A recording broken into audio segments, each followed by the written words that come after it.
I'm still trying to wake up. It's not late actually here.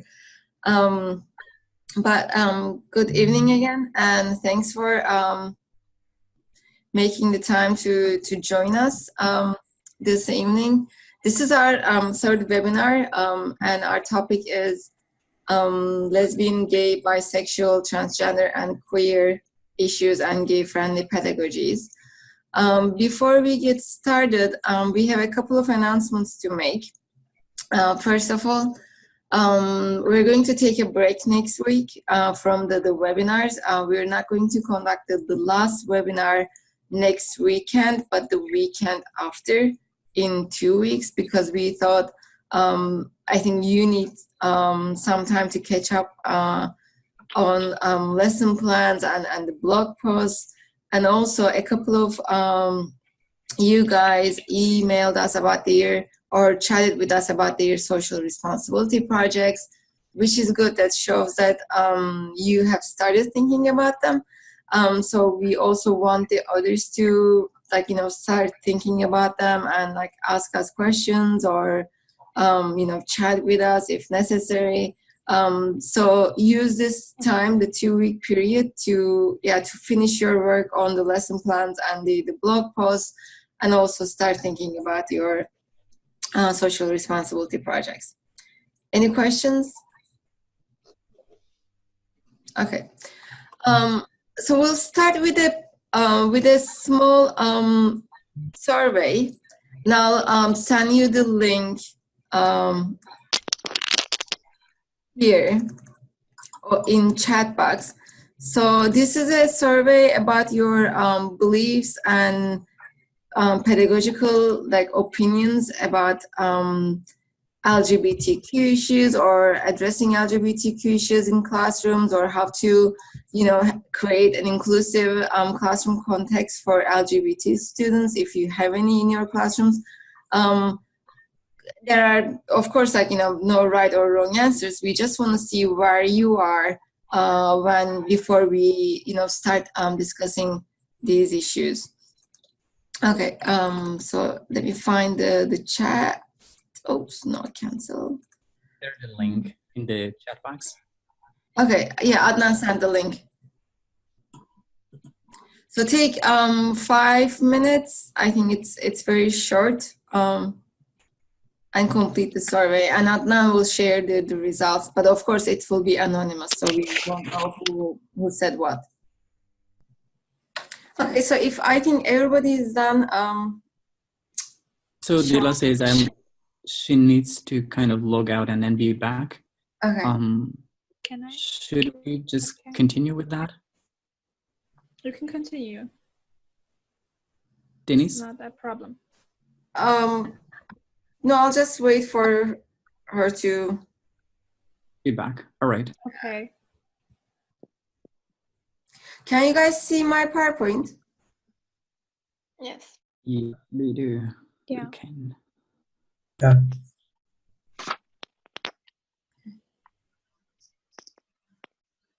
And you were also doing some arrows, some lines on the PPT. Yeah, I wasn't doing those. Somebody else? I don't know where they came from.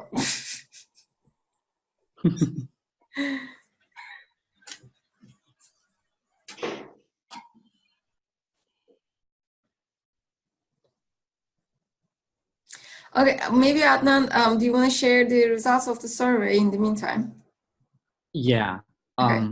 But I need to share the screen so that people can see the chart, the bars.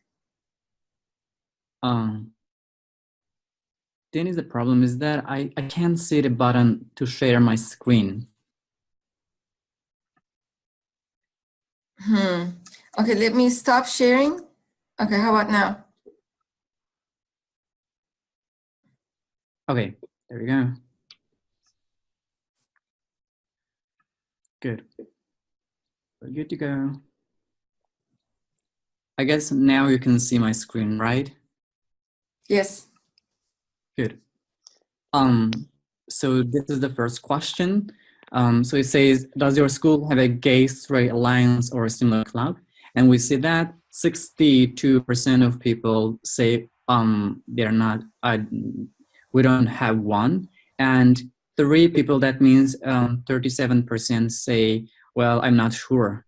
So this is the basic result about the gay straight alliance or similar clubs in your your knowledge regarding this very question. If you move on, so this is our second item. During my education in the LT program, you are still in the program, by the way. We have studied and discussed how to include LGBT issues in our classroom practices. And the response, as you see, is never. That means this issue has never been covered in the... Somebody's typing, by the way, I'm sorry. And so nobody has received any kind of education regarding this very particular issue, in terms of integrating it into classroom practices. So the third item, I'm aware of resources in our school library related to sexual orientation issues, and we see that 50% of people have no idea about that. That means 4 people. And goodness, 3 people say, well, I disagree with that because, they're not aware of that. And we see that 1 person says, I strongly disagree, which means I'm not totally, I'm not aware of the resources in our school library. So basically, we can say that the majority has limited or no kind of awareness regarding this item, the resources in the library. And I'm aware of resources available on the internet related to sexual orientation issues. We see that 50% of people, that means of you, have kind of information about that, and the 50% equals to 4 people. We see that 1 person is neutral about that, so kind of is not aware or kind of aware. And we see that 2 people, they say they strongly disagree, which means they are not aware of the resources available on the internet.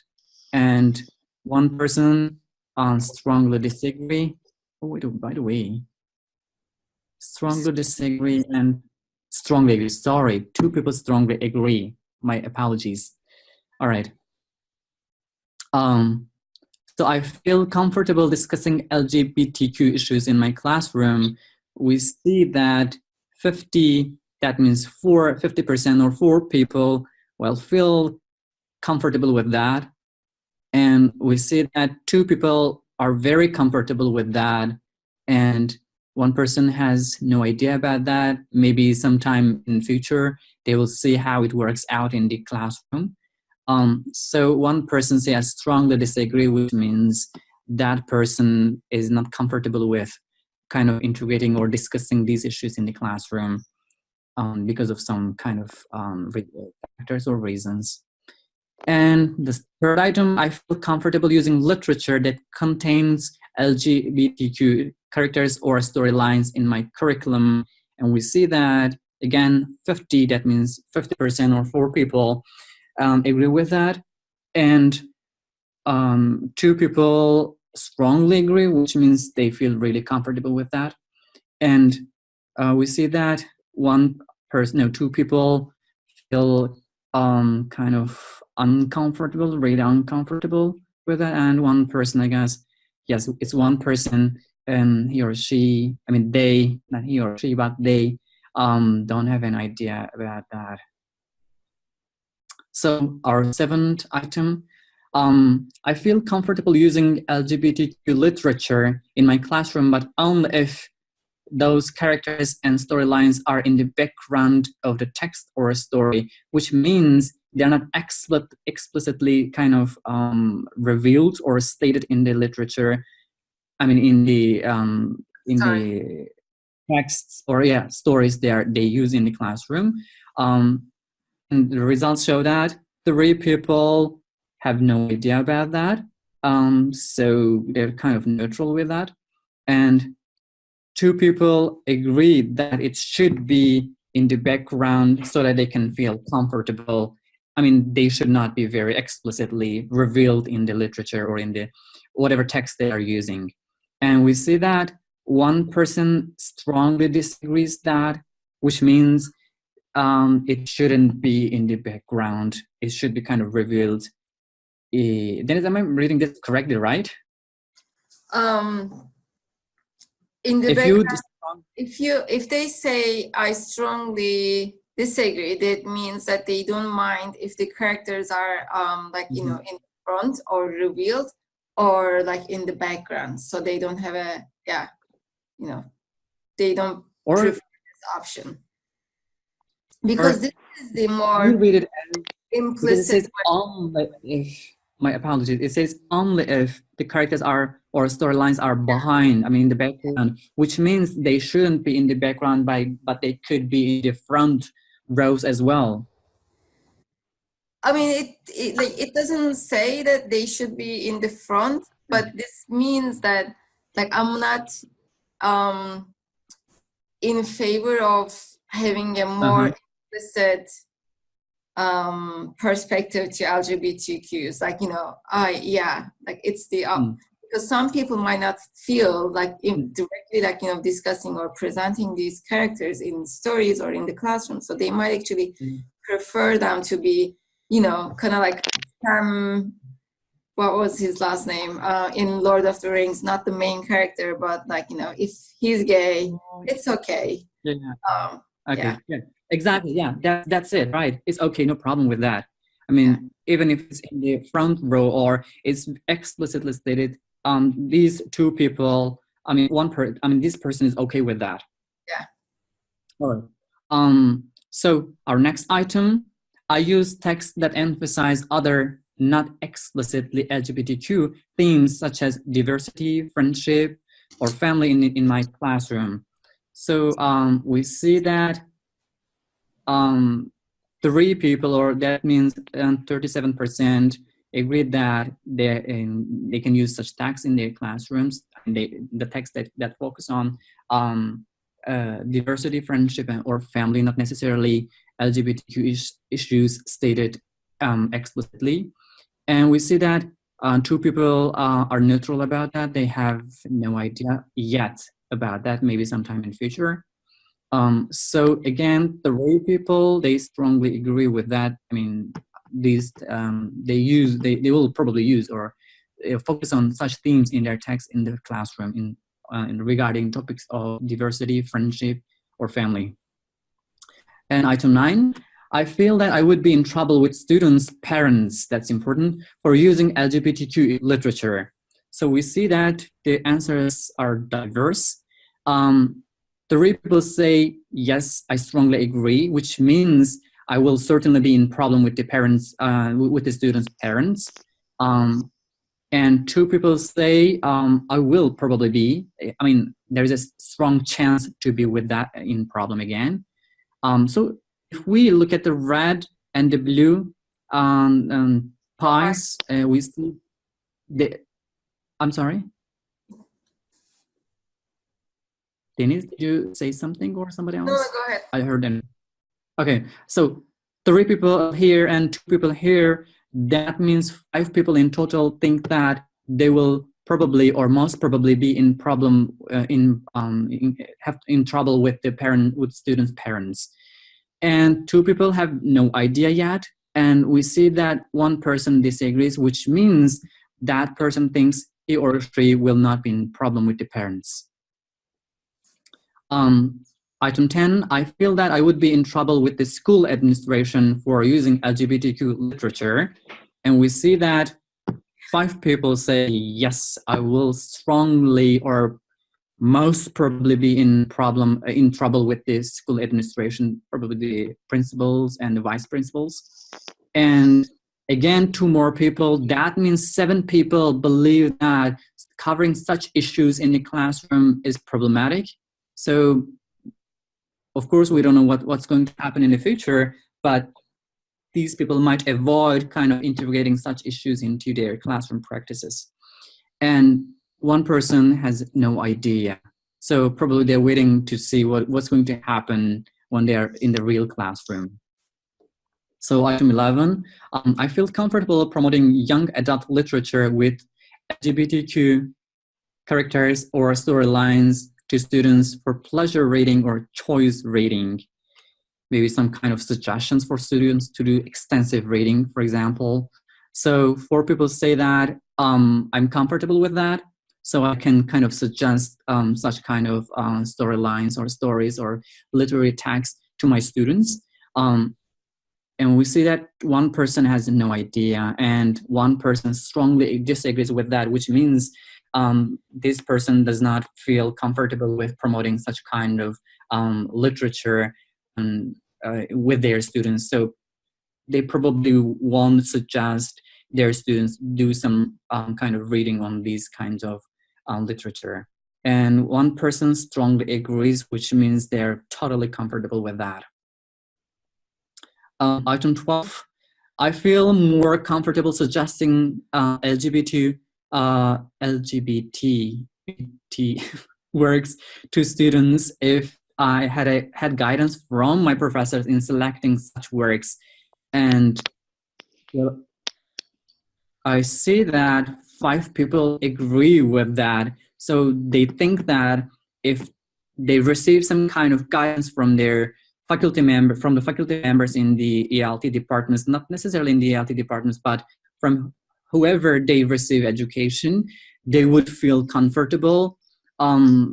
Again, we see that 2 people strongly disagree. So in total, 7 people believe that they would feel really very comfortable if they receive some kind of methodological practices or suggestions from the professors or the faculty members, so that they can feel comfortable to integrate such kind of issues into their classroom practices.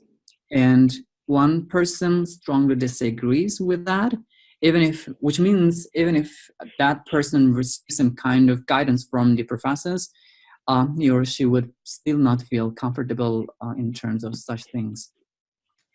And last item, I feel that in general, the community would not support instructional practices related to LGBTQ issues. So let's see the results.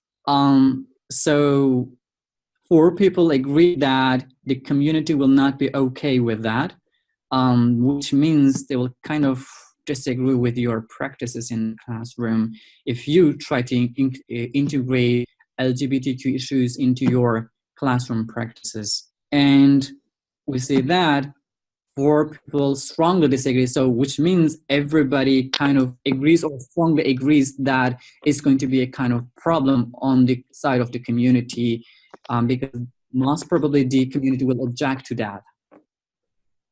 All right, so we're done with the report of the results. Dennis, do you have anything to add, or you guys have anything to comment on or to add to the survey results? Okay, gonna change. So can you guys see my screen again? Yep. So why do you think we did this poll and we shared the results with you guys? To see how we feel about LGBTQ issues. Mm-hmm. Okay, any other thoughts?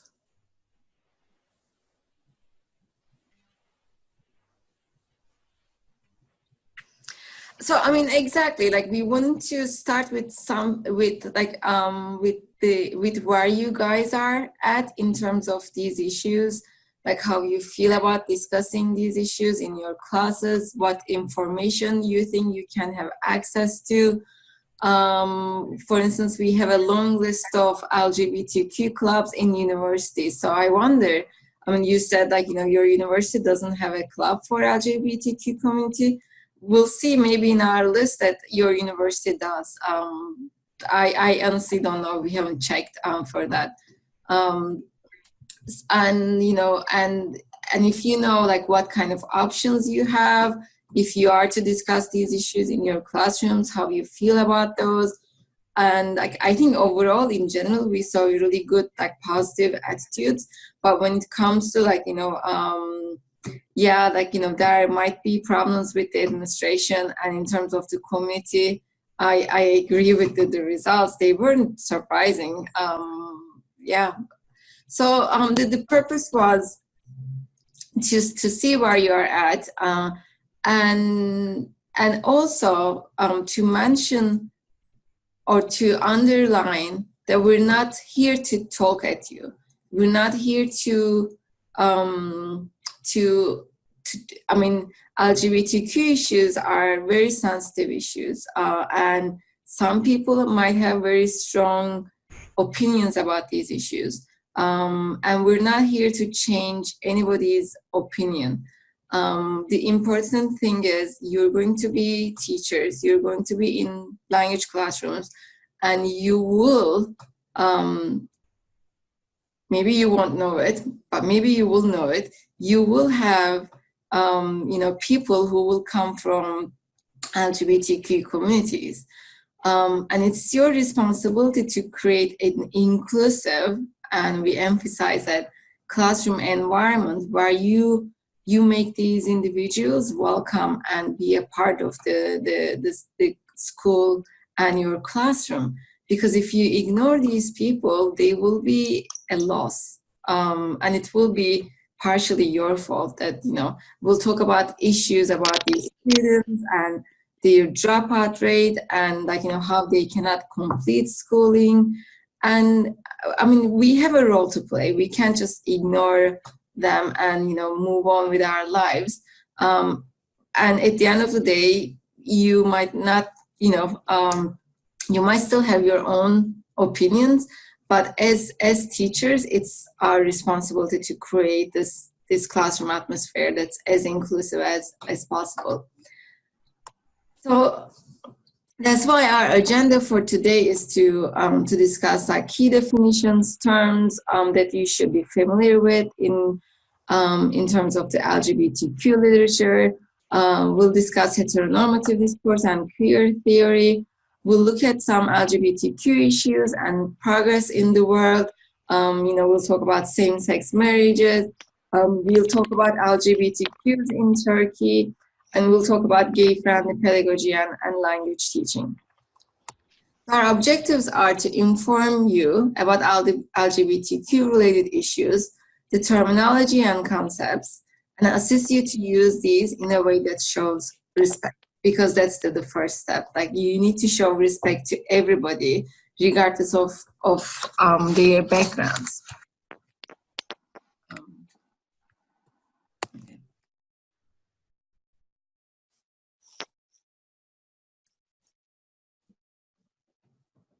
So our second objective is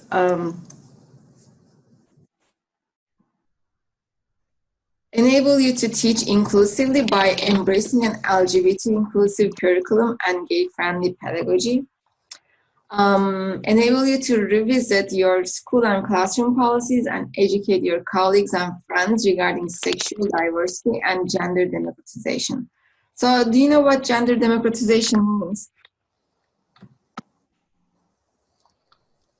We sort of talked about these issues when we discussed, gender identity last week. We talked about democratization, and how, the way we feel about our gender is actually a social, is a socially constructed process, rather than what biological gender we are actually born with.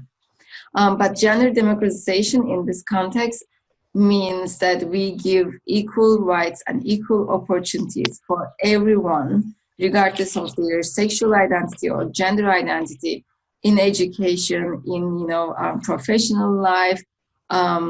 So we create a democratic society for everyone involved. Other objectives enable you to check your background, beliefs, and biases to help you become stronger LGBTQ allies. So we start with respect and gender democratization, and we're hoping that we want you to become allies, and enable you to become visible as allies and respond to anti-LGBTQ behavior. So this is more like a hierarchy. We start with the smaller steps, and then, you know, of course, like, you know, there are more difficult steps to take towards the before I actually move on, going back to this slide that in terms of key definitions and key terms, this is a very complex issue. It's very sensitive, but it's also very complex. It's not as easy to understand the distinction between, like, you know, gay, lesbian, transgender, and etc. And that's why they have the term at the end, queer, and we'll talk about that as well. But there are lots of terms and concepts that are very complex, very profound and difficult to understand. So we'll do our best during this presentation, but at any point, if you have questions about a concept, just, like, you know, raise your hand and ask before we move on. So don't wait till the end if you have any questions.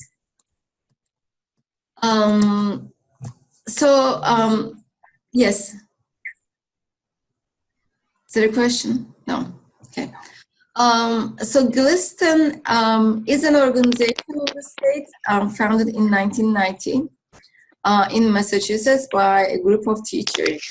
And their goal was to allow its lesbian, gay, bisexual, transgender, and queer and questioning students to help them, make the best out of their educational process, instead of being bullied or discriminated or fall through the cracks. So this is a very good statistics here.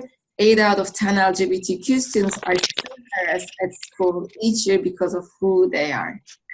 I mean, these individuals, like, they didn't commit a crime. They are just as normal as we are, but they are just, you know, bullied because of, like, how they feel they are. So we'll watch this webinar. It's a long webinar. It's about, like, 30 minutes, but we'll watch the first 6 minutes of it.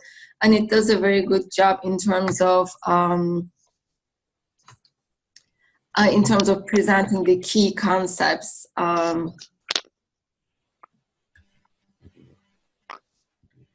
Okay.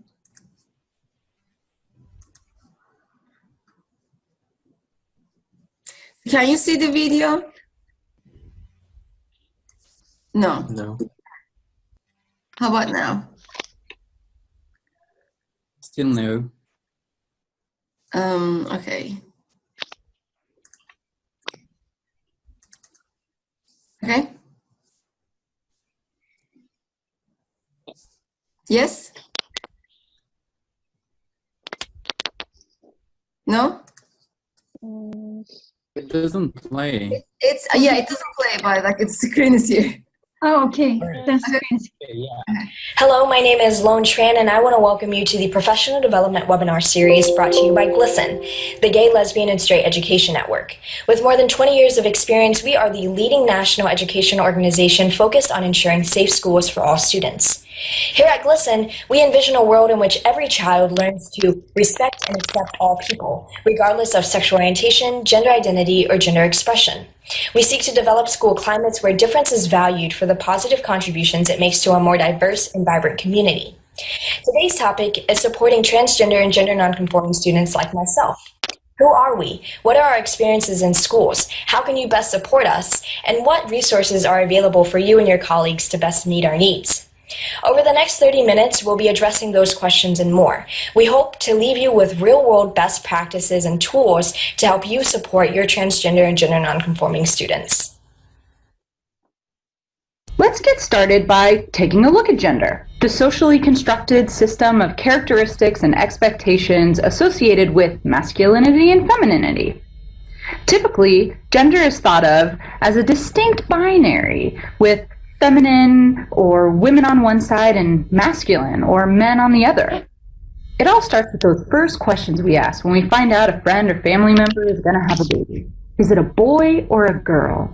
A baby's born and immediately assigned a gender of female or male based on an interpretation of their body, mostly the visible markers of their reproductive anatomy. And from there, People even already know what gifts to buy them. Pink things for baby girls and blue things for baby boys.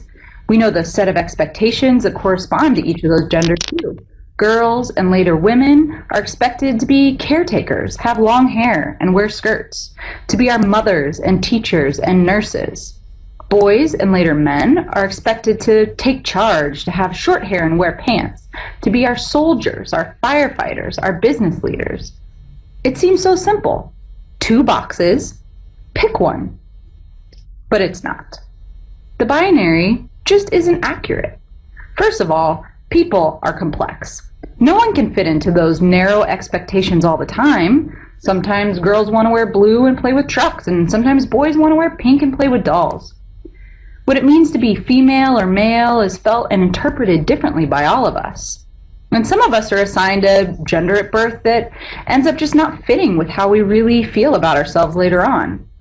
Regardless of that assignment as babies, some of us identify as male, some as female, some as both, some as neither, some as transgender, some as genderqueer, or any of the myriad identities that feel right at a particular time. Add to all of that our other identities, and whoa, it's definitely not simple. So let's connect the concept of gender back to our main topic, which is supporting transgender and gender nonconforming students. What do we even mean by transgender and gender nonconforming? To start, we'll go over a few relevant definitions, but remember, language is constantly evolving and may vary for each individual. One way to think of it is to picture a map. A definition might be like a zip code rather than an actual address. You can use the following terms and definitions to get a sense of the neighborhood or what it generally means to be transgender or gender nonconforming. The specifics, the address, if you will, may be different for everyone. For example, watch this quick interview with Willow, a high school student in North Carolina. Notice the unique complexity, that specific address of Willow's gender identity and expression. My name is Willow. I go to West Rowan High School in Salisbury, North Carolina. I'm a senior, graduating this year. I'm in Latin club. I do a lot of really geeky stuff with computers, music. I play the cello as well as a couple other instruments. But all around, I'm a pretty geeky, fun kind of guy or girl. Basically, when I say that I'm gender nonconforming or genderqueer, I say I don't really identify as fully male or fully female. I'm androgynous. I'm not really either gender, and I'm just sort of me. I'd like to fully transition sometime in the future, but just right now in my current life, it's not really possible. So I'm trying to be content with gender nonconforming because my grandma's struggling with that as it is. Generally, my family's trying to be supportive, although they don't really understand very well, and I'm trying to teach them. At school, I don't really identify as gender nonconforming. I'm just the gay kid, as everyone calls me, much to my displeasure. I don't think it would, in a rural setting with I'm already dealing with enough harassment in the school. I don't want to make it any worse on myself, which I wish it wasn't like that, but it is. My freshman year, that was a really bad year for me. I was battling a couple of other issues, and I actually didn't go to school for about a week straight because I had some very notable threats made against me, and I was afraid. So I faked being sick, and I stayed home, and it really hit my grades really bad. What happened was I had been shoved into a locker. People had been calling me names. It was escalating fast, and I had to go to the guidance counselor or the principal or whoever, and they sent me to the guidance counselor. I wound up at the guidance counselor somehow, and I said, hey, listen, this, and this is happening, and this is who's doing it. And they said, first they said, since I can't see it, I can't stop it. Or since it wasn't there, I can't do it. And then he told me, maybe you're bringing it on yourself because you're not acting masculine enough and you're not being as normal as everyone else. It felt me like I was being pushed aside. And I didn't like that. It really hurt my feelings, and it made me feel a little less than the other students. Welcome back. Willow uses several terms to describe gender identity and expression and how that might change over time. For the purposes of this webinar, we're going to use these. Transgender, defined as a person whose gender identity or expression are not aligned with the gender that they were assigned at birth. Transgender is often used as an umbrella term encompassing a large number of identities related to gender nonconformity. Gender nonconforming can be a descriptive term or an identity of a person who has a gender identity or expression that doesn't conform to the gender they were assigned at birth. People who identify as gender nonconforming may or may not also identify as transgender. And we have cisgender, a person whose gender identity and expression are aligned with the gender they were assigned at birth. Those are the definitions we'll be working with throughout this webinar. Okay. Any questions so far?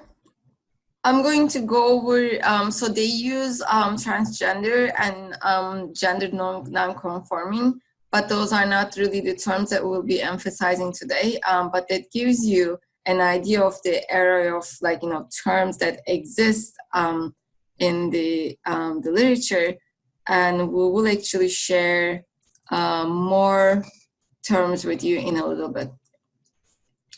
Okay.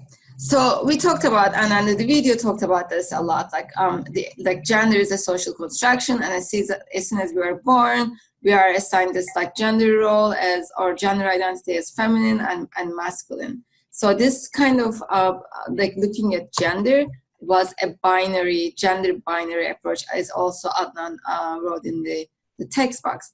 So either you are a boy or you're a girl. And that means that you carry the characteristics of being a girl as opposed to being a boy. So you act like a boy, you run like a girl, and all those kind of things and expectations and norms. But some people might actually reject or modify the gender assigned at birth and develop, live, and express a gender that feels truer and just to themselves. If you paid attention to Willow, he said, "I'm just me. So I'm not a girl. I'm not a boy. It's just me. That's my identity." So there's another term called gender fluid, and we'll watch this one now.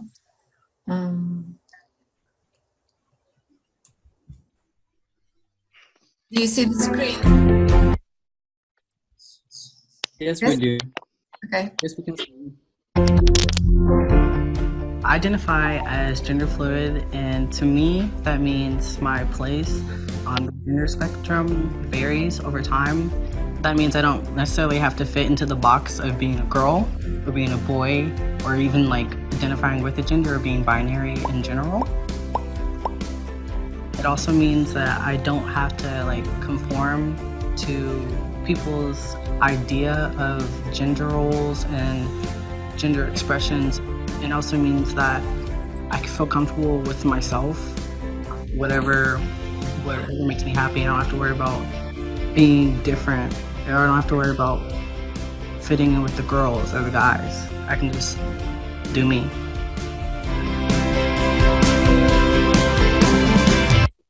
I think this is another really good video that emphasizes just doing me and being me rather than being a girl or being a boy. And in the video you saw lots of pictures of this person, in the main video, for instance, we see a short hair with a tie, more masculine looking, but then in the other pictures, long hair, more girly looking, and then there was a combination of long hair but with a tie this time.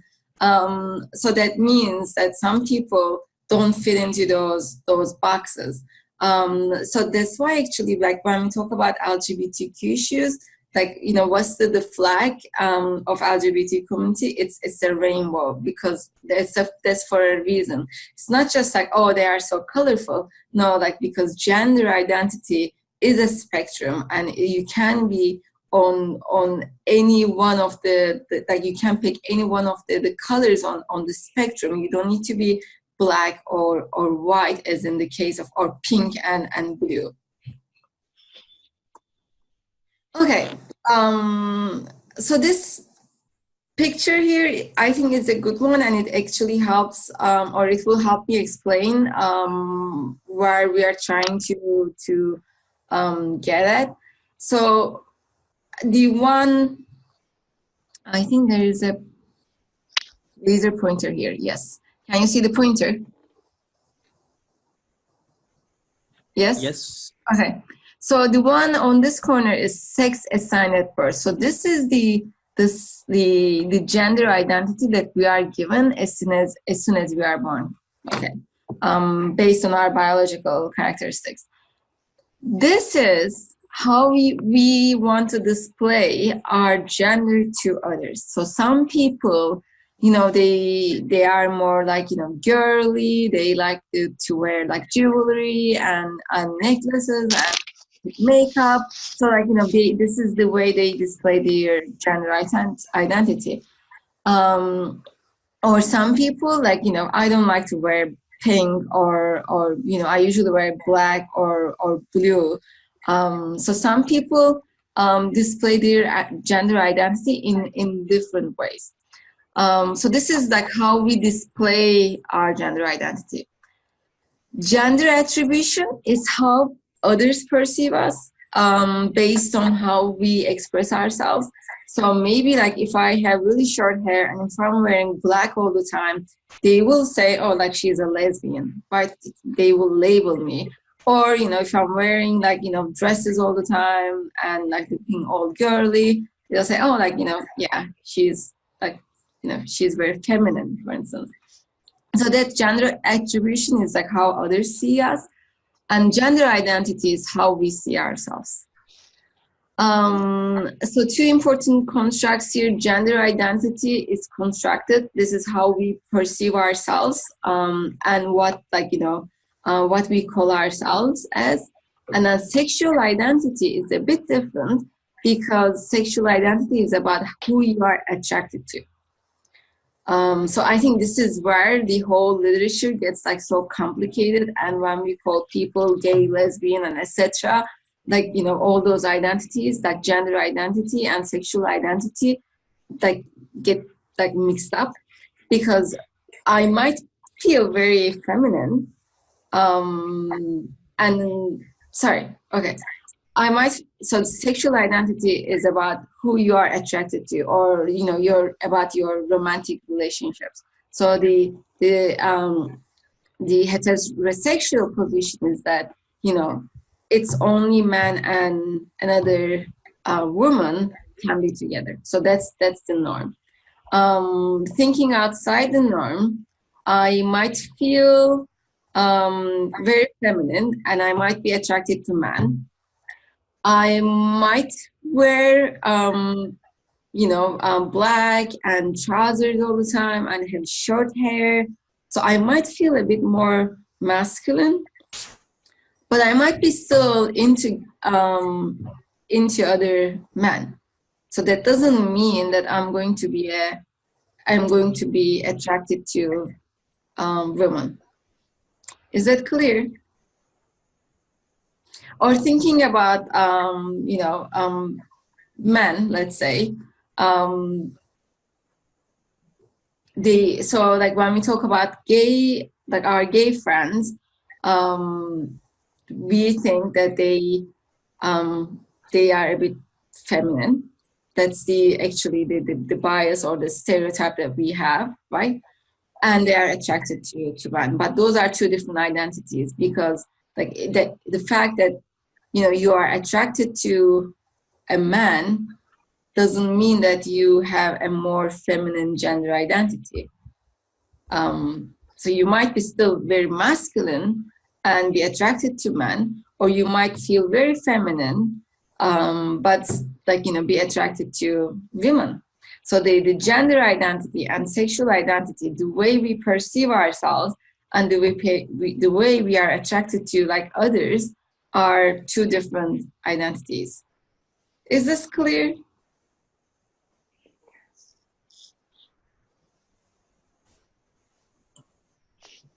Yes. Yes? Okay, good. Because we're going to build on these two concepts in a little bit.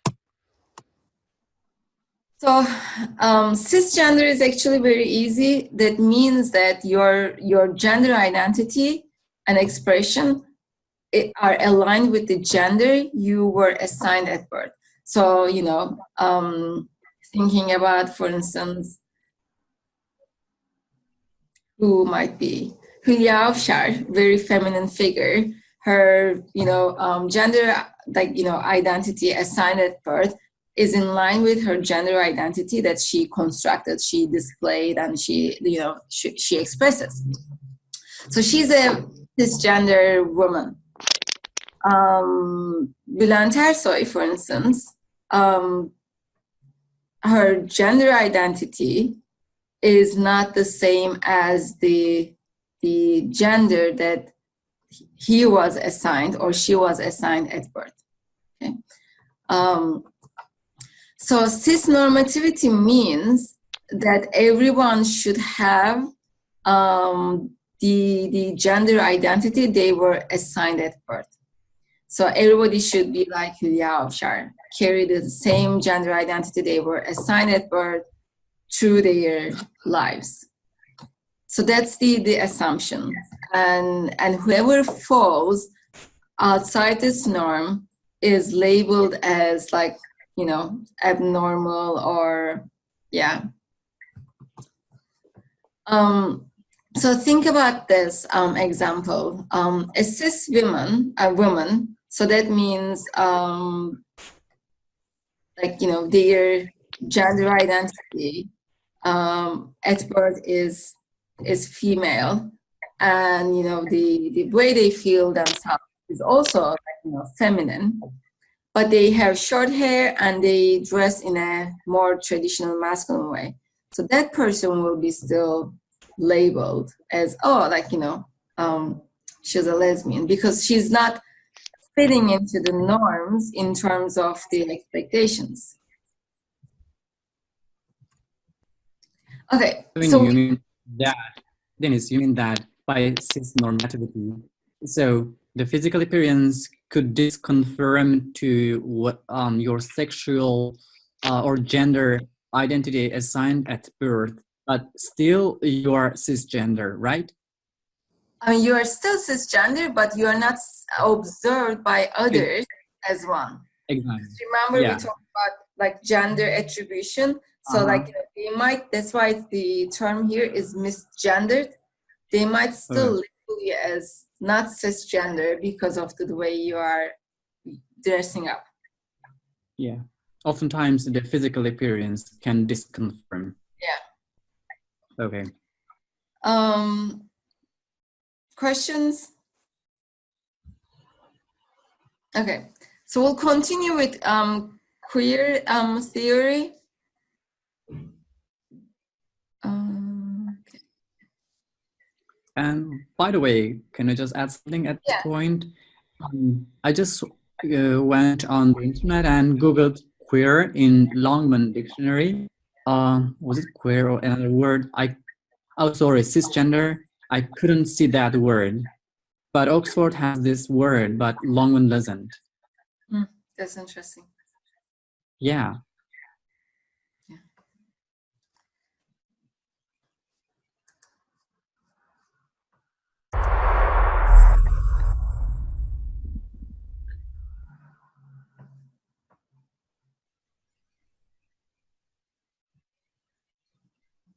What is queer theory? Well, you might think that there's nothing more obvious than that human beings are divided into two distinct categories, male and female.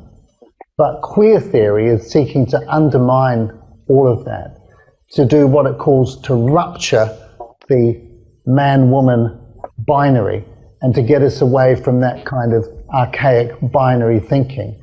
And the idea behind queer theory, which is largely about a redefinition of words, is that male and female are not real things at all, that they are just social constructs, that they're just products of the way that we've been brought up. They're the result of living in a biased society, and that we need to get rid of these categories altogether and not base them on any biological reality, but instead think of gender as something which is fluid across a whole continuum.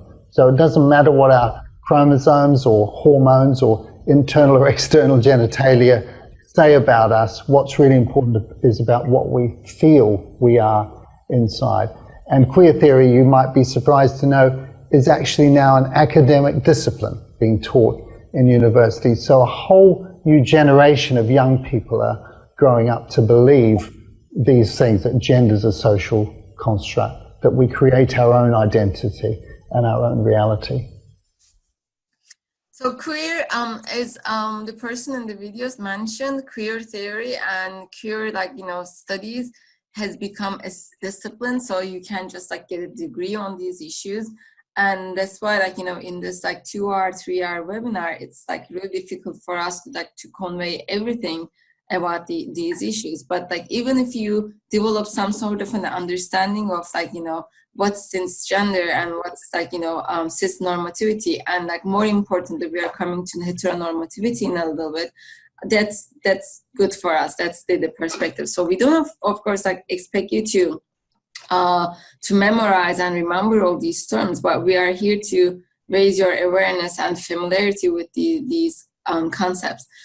So queer, in that sense, I think everybody is familiar with LGB and T and in the LGBTQ spectrum, but queer is the one that actually rejects all kinds of labels and no, I'm not the gay kid in school or the lesbian, but I'm queer. That's who I am. So it's kind of rejecting all those labelings.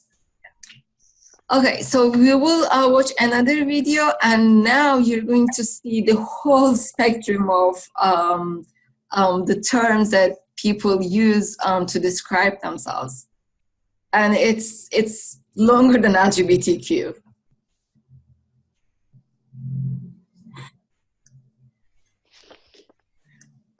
Acronyms and words. Everybody sees them, not everyone knows what they mean. For example, what does this acronym stand for? And is there an easier way to say this? Let's break it down. Lesbian, a woman who is attracted to other women.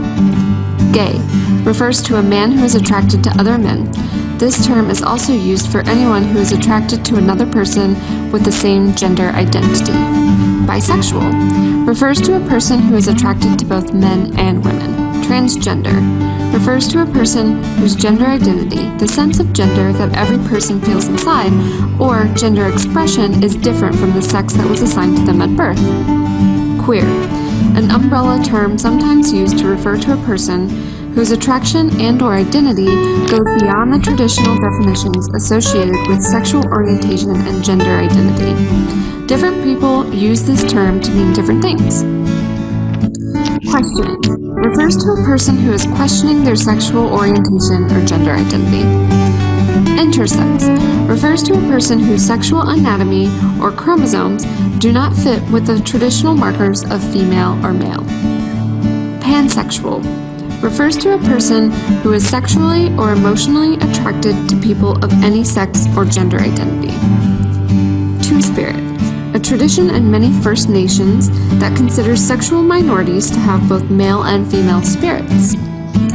Asexual, refers to a person who does not identify with any sexual orientation. Ally, a straight and cisgender person who supports equality for all.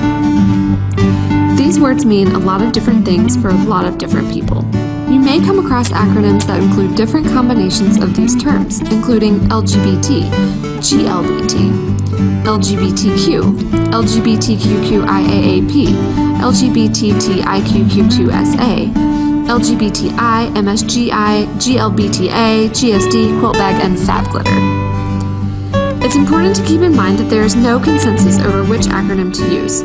So if someone uses an acronym and you don't know what it means, don't be afraid to ask. Okay, so now that we are informed about what all those terms mean, is there an easier way to refer to the LGBTQIP2SAA community? I mean, it just took me at least one whole minute to say that acronym. Here at the True Colors Fund, we vary the terms we use, depending on the audience we are trying to reach. For the purposes of our online training materials, we've opted to use the term LGBT community, while also still recognizing that sexual orientation and gender identity are deeply complex. Okay, so how do you feel about all those terms? Confusing. Bishra, you were gonna say something? I just took a deep breath. Okay. No, I didn't know there were a lot of terms for describing LGBTQ, etc., community. Yeah, I mean, have you ever heard the term two-spirit? Yeah. Two-spirit, no. I've heard about intersex, Mm-hmm. but I mean, not the other ones. Yeah, yeah. Two-spirit was the one that I just, I heard like when we were preparing this webinar. I don't think I heard like pansexual either. Yeah, no, right. No. Asexual seems very easy to understand. Like very simple. Yeah. Okay. So we want to share an anecdote with you, and then after this we'll do a breakout session, and we want you to share your own stories. I mean, not like from your own life, but like maybe like from your friends and teachers and etc. We have the questions, but before then I'm going to read this anecdote. So whilst employed as a learning mentor at an inner urban school in Birmingham in 2005, I was told by the head teacher that schools are conservative places and you do know they will never change. This statement followed a conversation in which I had casually come out in my partner's she style, and the author is a she as well. The head had continued his directive line by demanding that I keep quiet about my sexuality generally and that I should never, under any circumstances, mention it to the students. Having come out and had my first relationship while at school myself, coming out means like, publicly announcing, like, or showing, demonstrating, expressing who they are. I was bemused by the head's response to my sexuality, to my presence as a strange sexual outsider within the heteronormative space of the school, and I have never forgotten this conversation. So we'll talk about what heteronormative space or heteronormativity means in a little bit. But what we want you to do now is to, if you feel comfortable and if you feel like you won't be displaying any of your friends or teachers' identity, is that we want you to discuss like what do you think about the teacher and their position in this anecdote. If you heard any similar stories, and we would like you to share them. And do you know any teachers or students who have to or had to hide their identity? Who they are. Okay, so we have a Google form as usual, so we want you to take notes again. If I'm in your group, I'll be taking notes for you. But if I'm not, you need to designate a person to take notes and share them with us.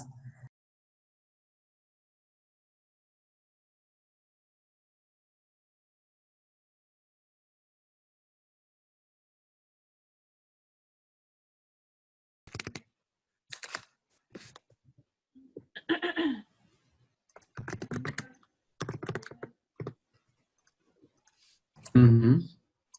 And you mean the head needs some kind of education, right? Yeah. Okay.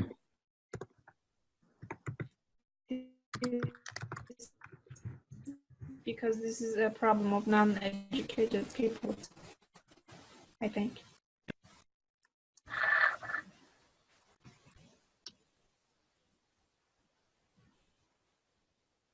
All right. What about Rayan? And what would you say for the first question? Or do you want to add something more? Well, I think she acted in a really benign way. Like she... Okay, I'm back to being host. Yeah. Okay, great.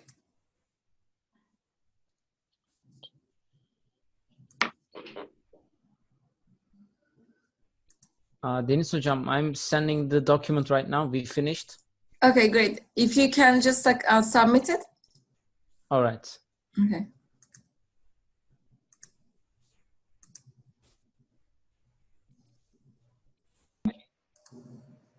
So the class knew it, and you acted as a protector of him.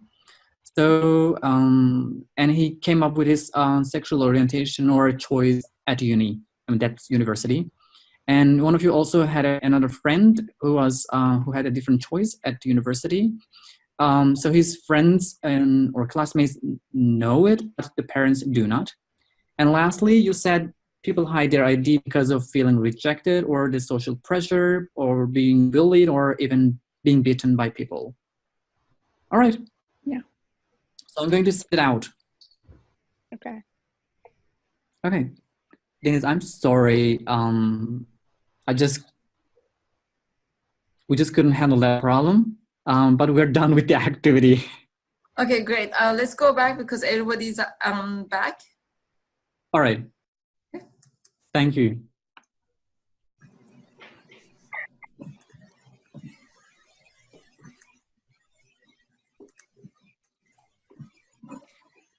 Okay, Aziz. Yeah. After the webinar ends, let's see if we can figure out your problem, okay? Okay, thank you. So is everybody else back? Yes. Okay. Adnan, can you get the Google Forms? All right.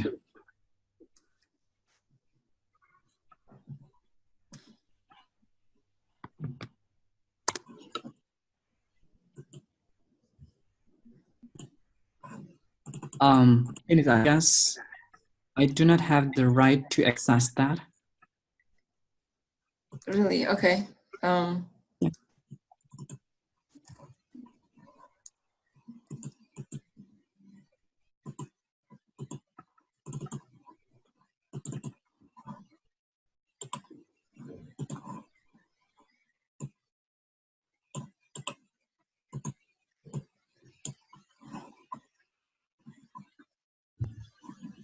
Okay.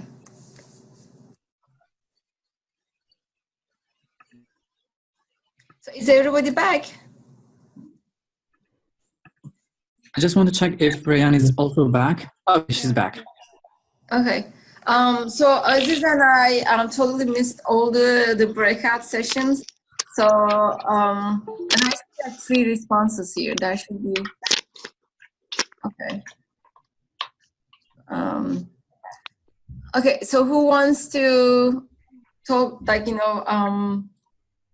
like summarize us what you guys discussed in your groups, especially for me and Aziz, because we have no idea what you did over there.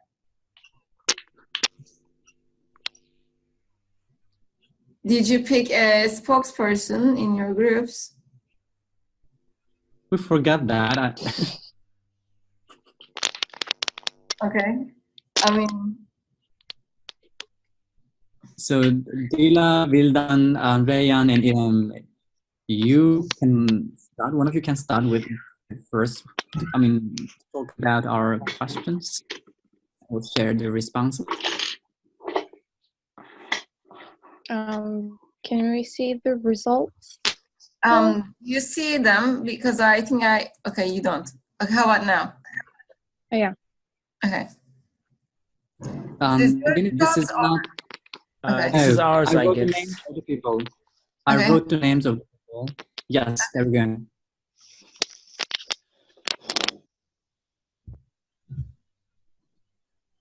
Okay. So who's going to start?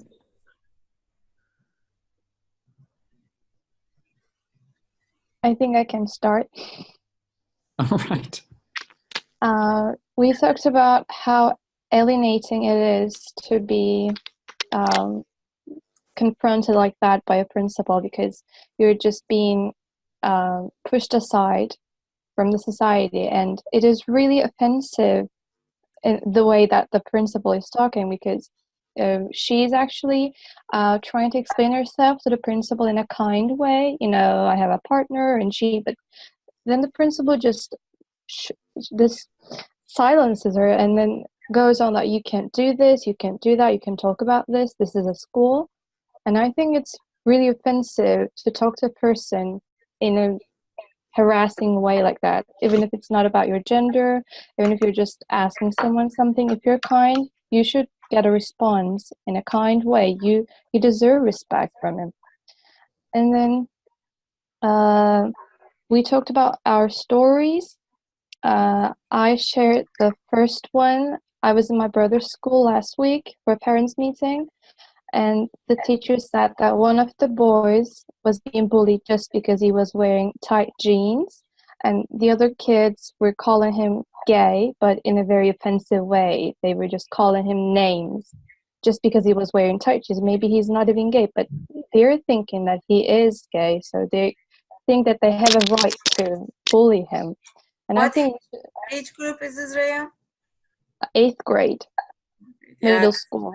that's not a good age to be bullied. Yeah, and I think we really need to teach kids about respect. We really need to educate them. And the second one, I guess it's Dila. I guess Dila Yeah. shared that one. Dila, would you like to go on? Okay. One of my best friends is gay, and he did it in middle school since university, because university is more flexible, has more flexible environment. He shared it at university, but in high school he was hiding it from everyone because of the people saying, like, gay, in a bad way, of course. But I was the one who know about it because he felt we get close, and he shared it with me on Facebook by writing. I told him that it was not a big deal for me. We could have just talked face to face about it because I'm okay with it. Now he's happy. Because he's not even in Turkey. Actually, he left Turkey because of, even in university, he still felt not comfortable. So he moved to USA right now, and he lives in there in peace. Yeah, that's good. That's the end of the story. Okay. Should we hear someone from the other group?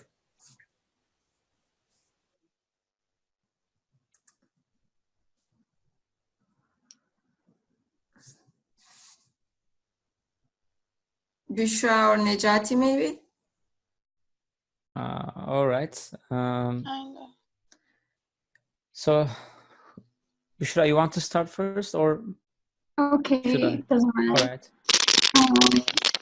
We all know the story. It's about teacher being humiliated because of her, not her choice, but who she is.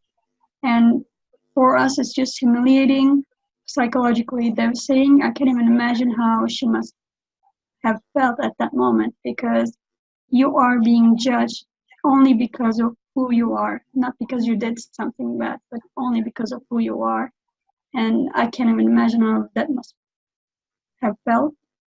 And the other question, it's not about school, but I have a few friends who are gay, bisexual, and lesbian.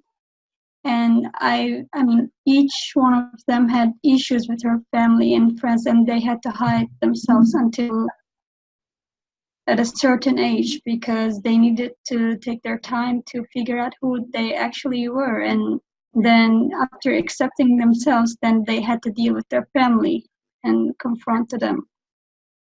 So one of my friends, he is one of the kindest people I've ever known, and he's about to become a teacher, but he knows that he has to hide his identity, because he also knows that the administration, the students, will be judging him just because he's gay. But still, even if it's 2018, some things still have not changed. So he knows that. Yeah. Necati? Actually, for the third question, I also have an example in my own life. I mean, I had a friend in high school, and he always tried to keep his identity as a secret, and he was gay, actually. He was always playing football when the other males were playing. So in order to get into their community, to prove himself, I mean, he did lots of things to just reject the idea that he was gay. But in the end, he accepted it. Now he's actually studying ELT like me at Hacettepe. But now I heard that he has a girlfriend, so I can say that maybe he turned into a normal male figure. So that's it. Wow. Still maybe questioning. Yeah, exactly. Okay. Maybe it's just bisexual, I think. Bisexual. Yeah, bisexual. That's Might what be. I was going to say. Okay, thank you guys. So I'll continue with the presentation, and I'll talk about these stories and why they are important. By the way, we opened a new page on our project webpage, Social Justice in ELT. So you now have the blog post, and then there's a page called True Stories, and then there's a form saying that share your stories with us. So if you share that link with your friends, so the link enables you to write your own story, and it doesn't need to be about LGBTQ issues. So any kind of discrimination or marginalization that you experience, or you saw people experience, and you try to fight against it, or you couldn't fight against it. So that gives you an opportunity to put things out there so that people see that we actually go through similar experiences, and we are not that different actually.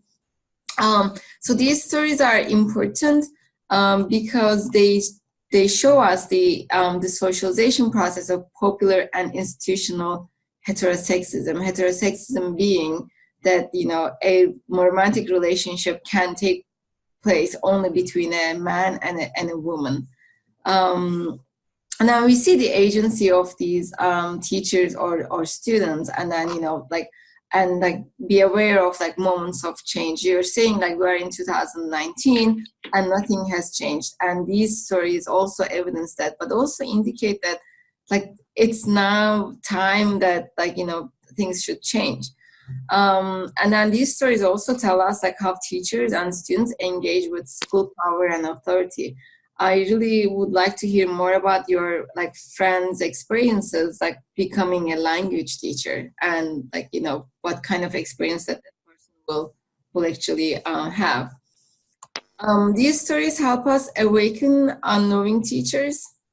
This is people in general, to the need for gay-friendly education, and also question the carefully constructed categories of gender and sexuality. So we need to think about if we want to fit into a box, or we need to think outside these boxes. And I have a really good activity coming up for those boxes and stereotypes.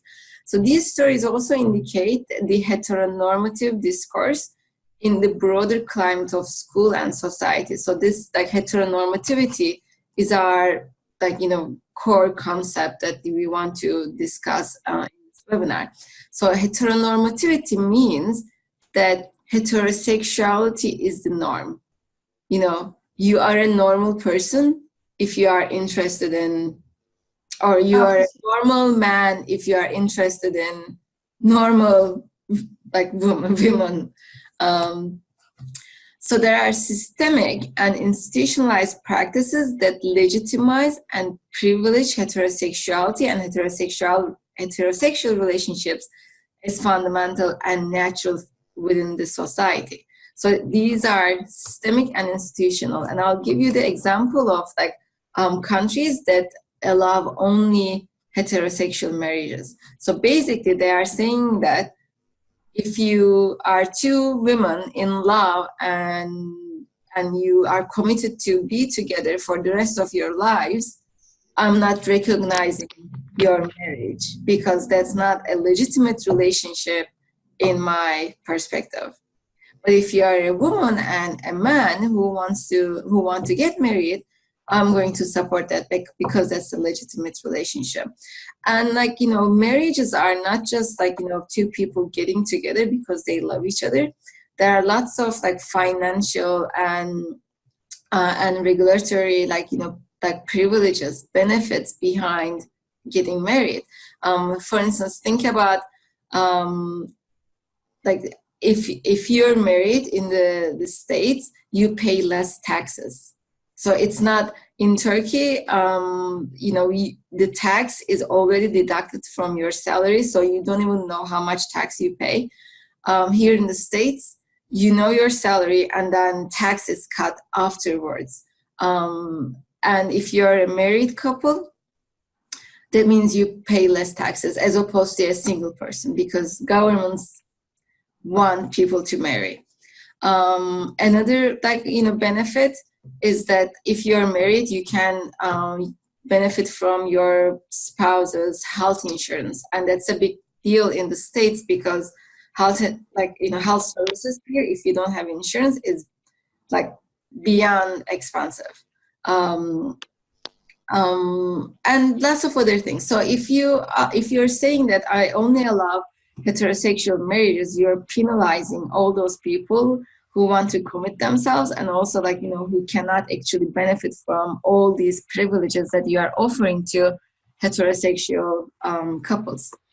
So these are institutionalized practices. There's also the subconscious processes. For instance, if a woman and a man has dinner, think about your friends. If you see a heterosexual friend just spending time with each other, they're oh, they must be dating, something's going on between these two. But if it's just two girls, you wouldn't assume that there's a relationship involved. And then the worst case scenario of these subconscious ways is homophobia and homophobic language use. So we'll watch another video about this.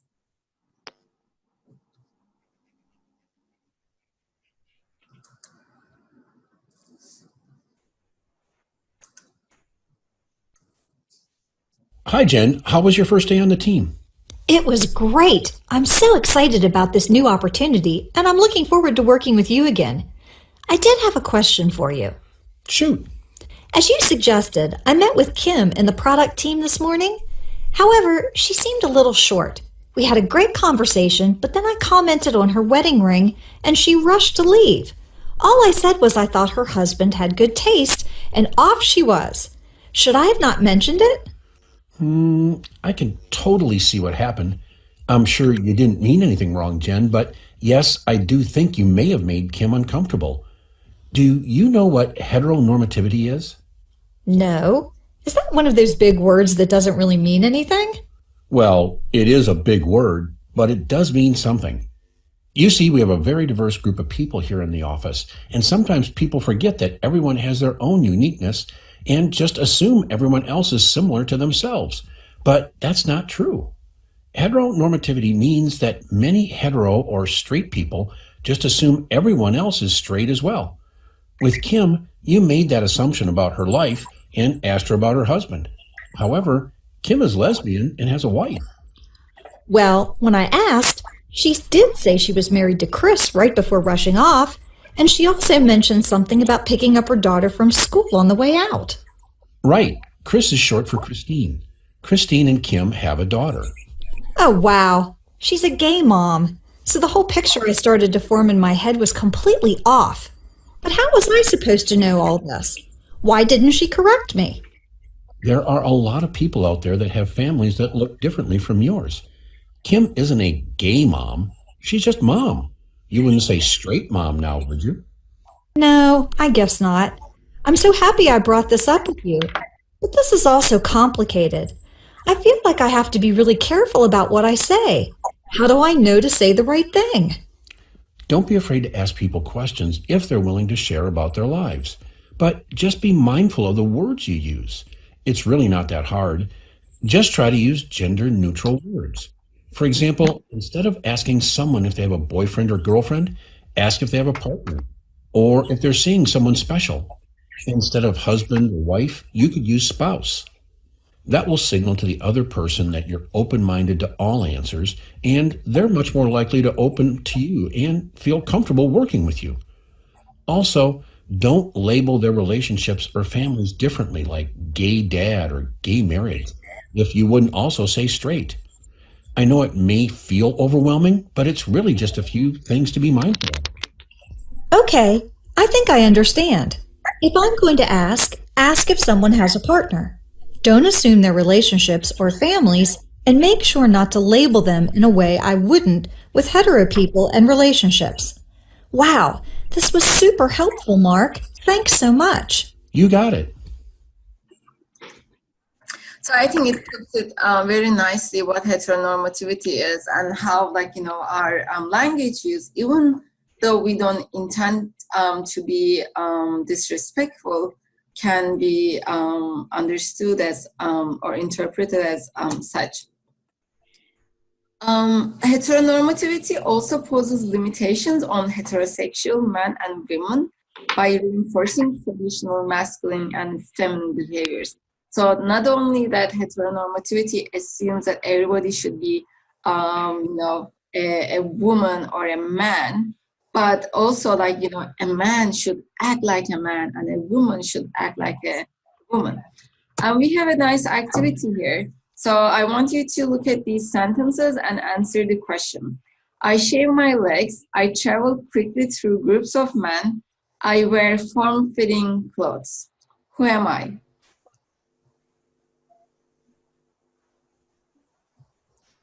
So what is the first thing that you can think of?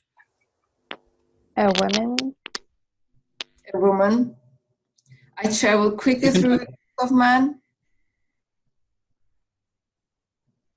You can use the chat box.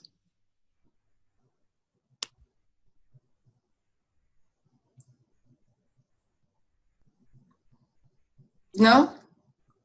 Any stereotypical images? How about this one? I shave my entire body. Sometimes other men help me shave. I wear a small, tight bathing suit. Prisha, I can't hear you. You said something. I'm probably an old man who can shave his body. Or go others help me. Or, oh, okay, no, not a But baby. I wear a small, tight bathing suit. I was gonna say a baby, then I remember babies don't shave.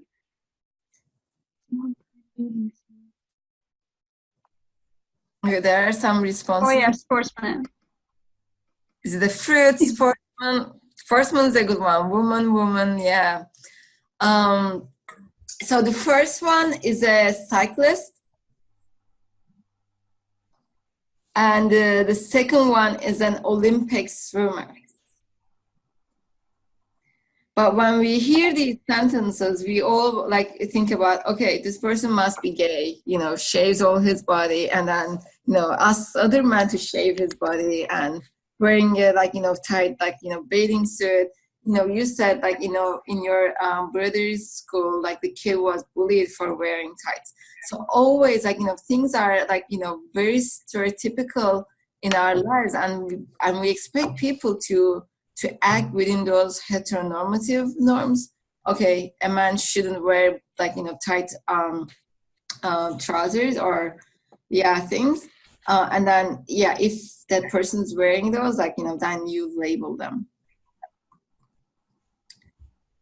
So people who identify and perform identities beyond these gender and or sexual orientation norms are thus positioned as deviant, abnormal, or different, and are often subject to implicit or explicit messages from friends and family to conform to the heterosexual matrix.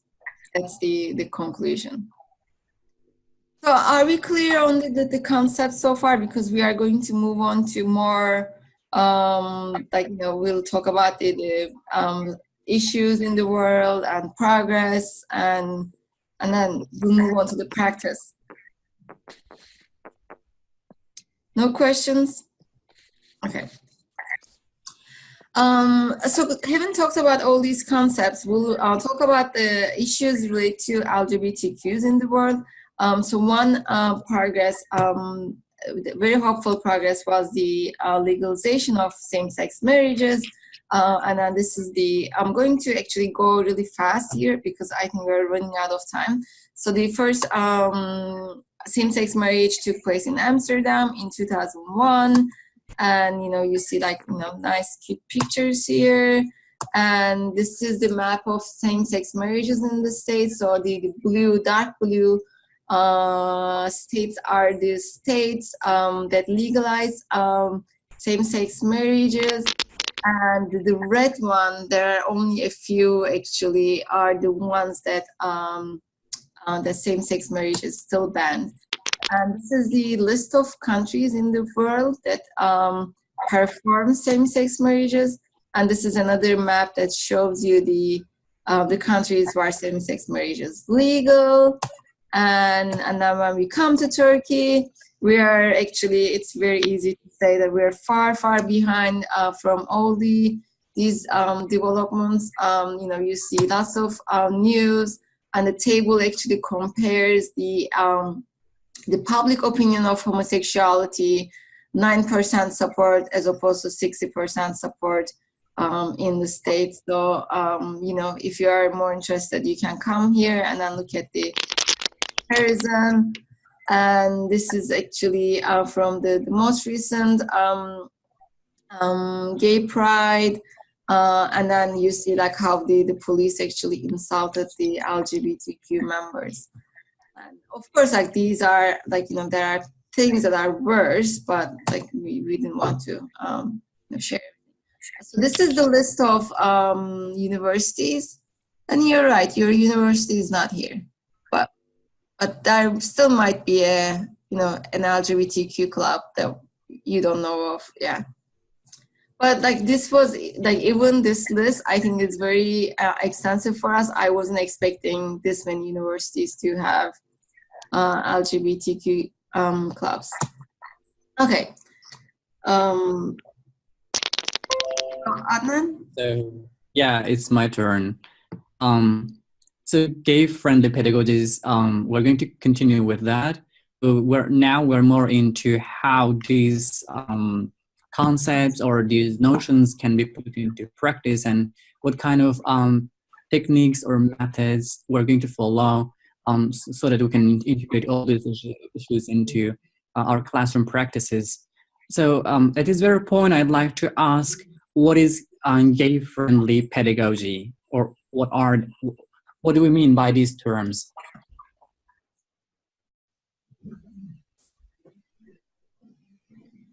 All right, any guesses? Maybe it's can you hear me? Sorry. Yeah, we do. Okay, maybe it's when we are talking about the relationships in classroom, we may give examples from male and male couples, or female and female couples, maybe like that. Like a portrait of a family. There may be 2 males and 2 females. Yeah, we will see such things in it. All right, I guess Bishra was talking, but she was kind of muted, and I think now she unmuted. What I said. But I think it's about teaching students not to be afraid of gay community or LGBTQ, because I mean, being kind to others who are different from you won't hurt you. I think it's the main idea. Yeah. Any more ideas, or should we move on? Breaking prejudices against gay communities. Yeah. All right. Thank you for all the answers. So gay-friendly pedagogies work to establish and maintain classrooms and school communities where students of all gender identities feel visible, heard, valued, and protected. So the basic rationale behind this kind of pedagogies is to make everybody heard in the classroom, not necessarily in the classroom, in and outside of the classroom, of course. The second purpose is to make classroom work more relevant, classroom work to be more relevant and more inclusive for everyone. So the purpose is not to marginalize anybody, but rather to bring everybody into the classroom and make their voices to be heard by others, and building kind of respect for all these differences. So here are some statistics, some statistical information about what is happening in a classroom. So oftentimes students make negative remarks about sexual orientation and gender. They use gender expressions, and the percentage is very high. You see that it's 71%. And teachers, 57% of teachers make negative remarks about sexual orientation, and they use gender expressions. Again, we see that their rate is very high. In terms of verbal harassment, we see that because of sexual orientation and gender expression, people are harassed verbally. The percentage is 82, and this is very high. And people are also physically harassed because of their sexual orientation or their use of gender expressions, and still the percentage is very high, it's 38%. So basically, we can summarize that because of people's or students' sexual orientation or their use of gender expressions, they physically or verbally face some kind of harassment. All right, in Turkey, so first of all, I'll talk about the students under the age of 18, and then I'll move on to the university students. So we see that 67% of the participants, who were kind of questions, reported that they have been discriminated on the basis of their sexual orientation and or gender identity during their education before the age of 18. And of course, because of these harassment or because of this discrimination, there's a kind of drop out in the classrooms or in schools. So Dennis, can you just show the percentage as well? So because of all these discriminations, 8.3% of the participants, who participated in this study, reported that they had to drop out of the school before the age of 18. Now we can talk about the university. So 51%, or we can say nearly 52% of the participants, that's 881 individuals, reported receiving negative comments or reactions in their university life because of their sexual orientation or gender identity. And I guess about Dennis, do you mind clicking? So nearly 4 or 5% of the participants reported that they had to drop out because of all these comments or reactions they received from other people or other parties. So you see that apart from receiving or facing such kind of discrimination or biases, the result is very serious because it ends in or results in the dropout of the students in the schools or in the university. All right.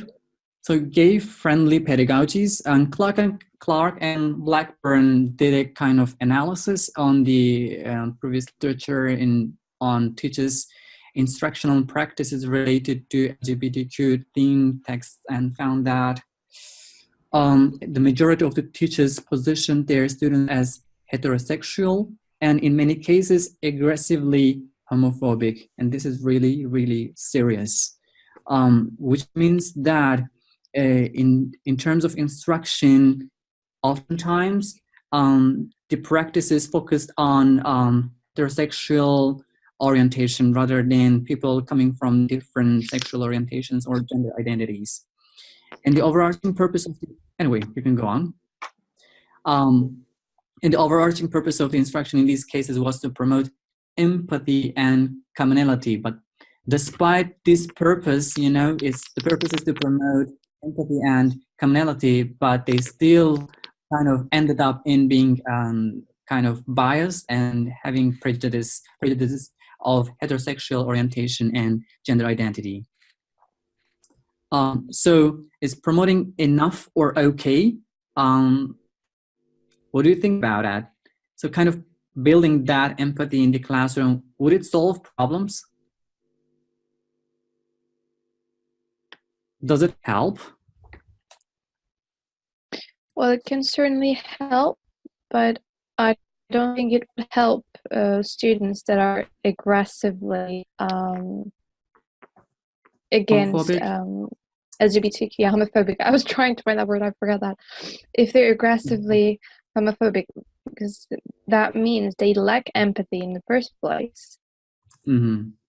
But so in a nutshell, you mean it's not enough, right? It's not enough, yeah. Uh-huh. What about other people? What do you think?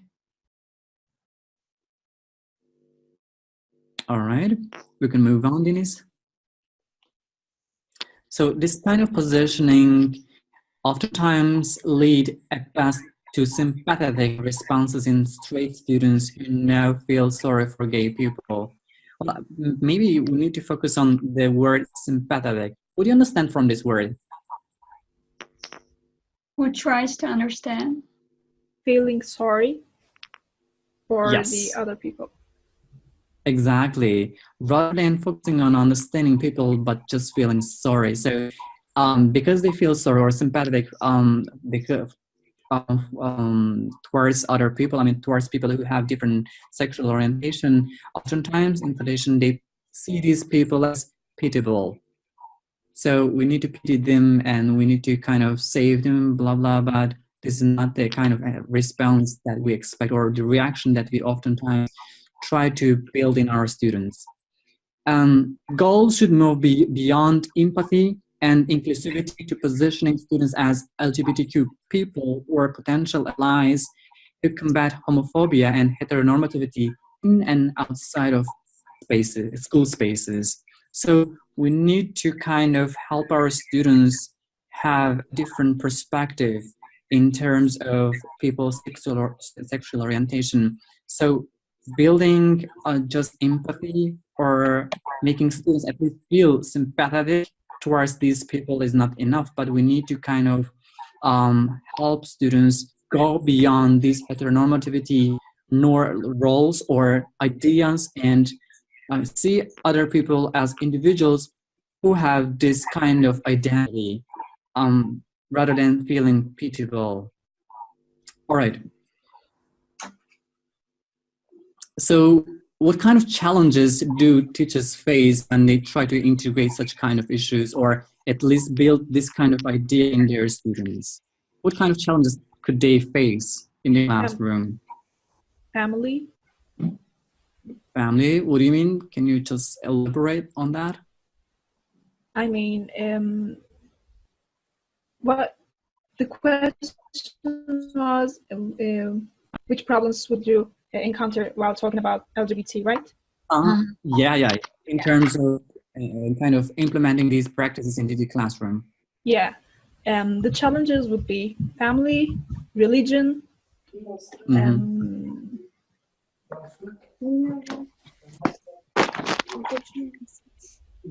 All right. Any more ideas? School administration? Yes, school administration. All right. Okay, let's move on. Students' backgrounds? Yes, maybe. Yeah. All right. Teachers might think gay-friendly teaching is one of marginal importance and of interest only to a small minority of learners and teachers, probably gay ones. So they might think that it is not as much as important as the other practices that focus on heteronormativity. So they might kind of spare little space on that.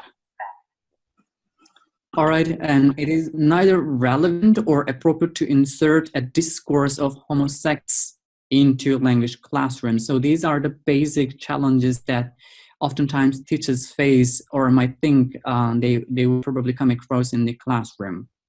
All right, Denise? And the reference to gay relationships, customs, or characters may be more likely to be seen as signifying sexual orientation and even sexual behavior, which means that if we kind of, as teachers, focus or implement these practices into our classrooms, we will focus more on the sexual orientation rather than gender identity. So do you guys get what I mean?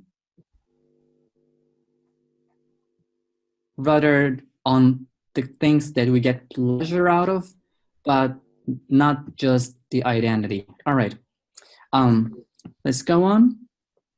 All right, we're going to have a breakout session now.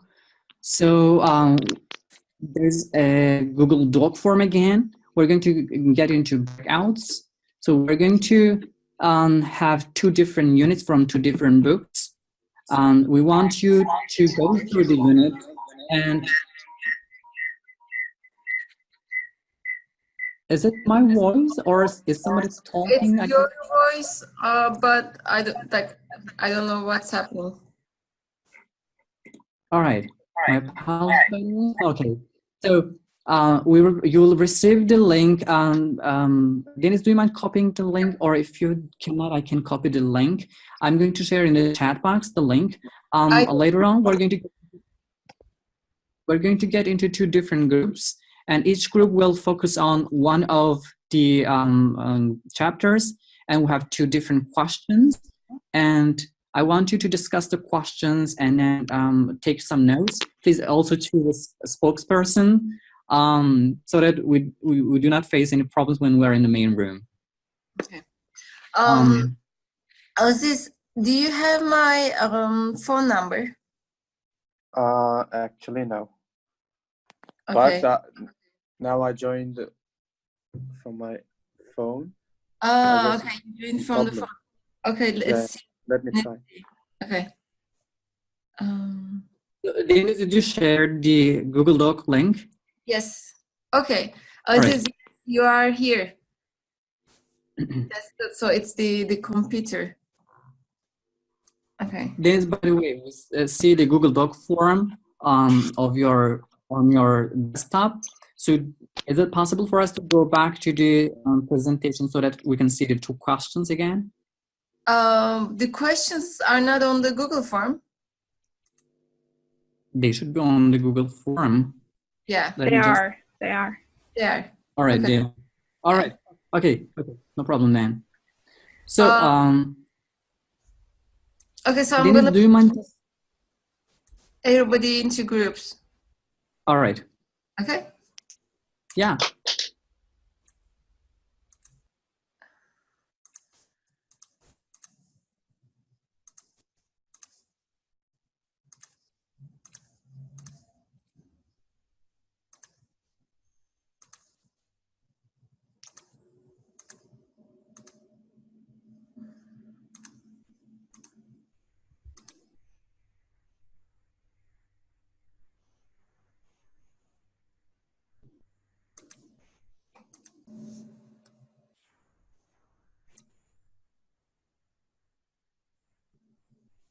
Deniz Hocam. Yes.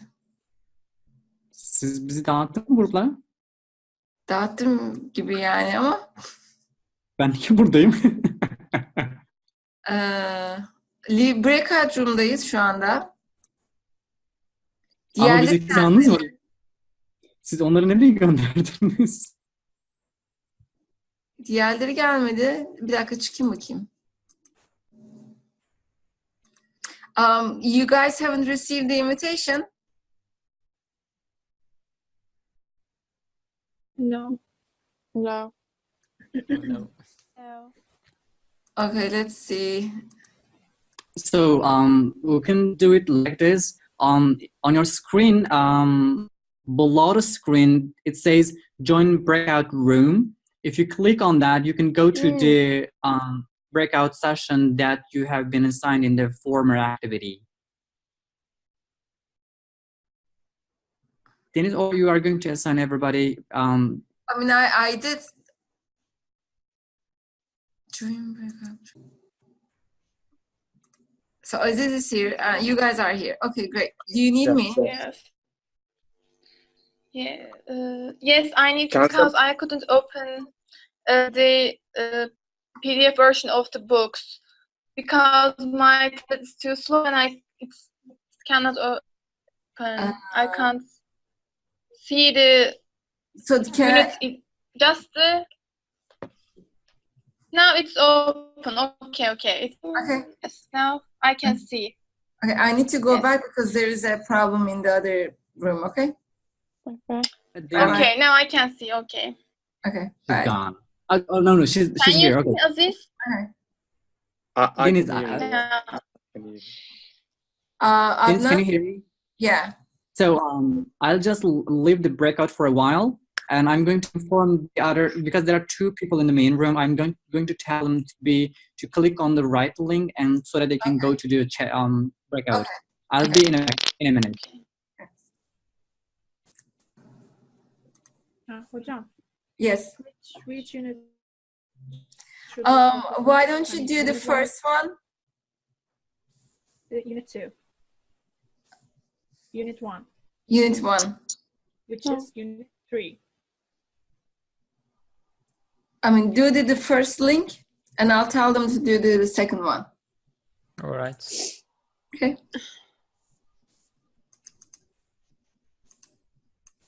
Yes. Okay, guys. Do you guys work on the second link? Second link. Yes. Okay. So which one is the second? So, like, the first link is the one you see on top, and then the second one is the I got it. sample unit 2. 2. So then one thing, you need to go to the other room as well. So oh wait a minute, everybody's here? No, okay. So Dennis, we have to kind of decide which chapter this group has chosen, so that the other group will not work on the same chapter. But I told them already. Oh, good. All right, I'm sorry. Yeah. So this group is working on which one? The first link? 2. 2. Unit 2. So the other group, does the other group know they are going to work on the first one? Good. All right. Sorry for intervening. Okay.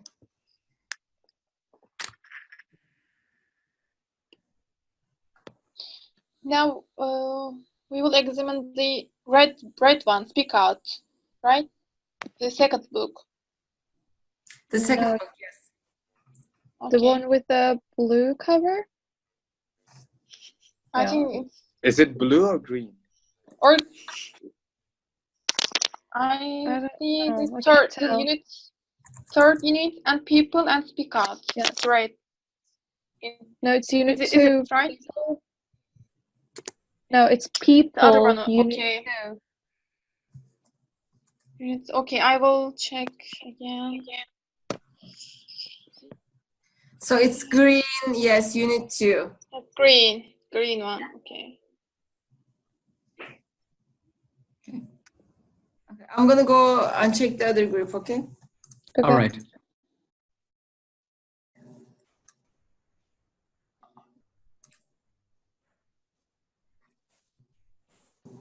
Bu 3.4'te de aynı şekilde özellikle B kısmında bir resim var. Orada da yine kadın erkek işte evleniyorlar falan. Ona da aynı yorum yapabiliriz. Aynen. Deniz Hoca is here. So Bastı olduk hocam. Bastard, yeah.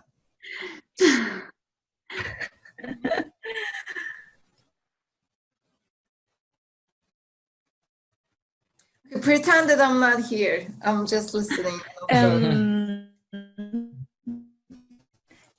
In big families, we see a picture. In the picture, the questions are a brother and a son. And look at the picture, we brothers. So it's push us to think that they are brothers. I mean, did you understand? It's actually very deep because. Can you hear me? I couldn't. I can now. Can you hear? Yeah. You're actually okay. lagging.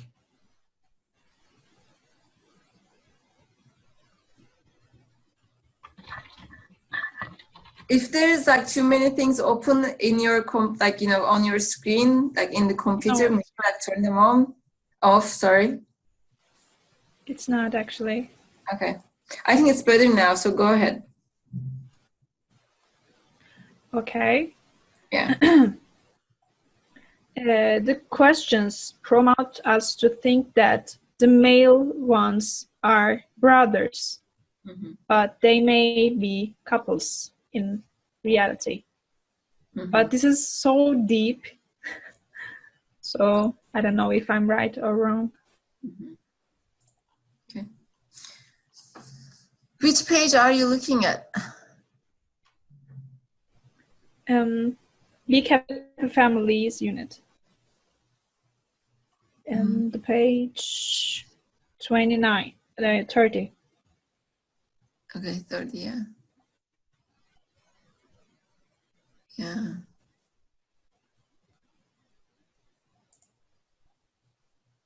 Anything else in this chapter that drew your attention?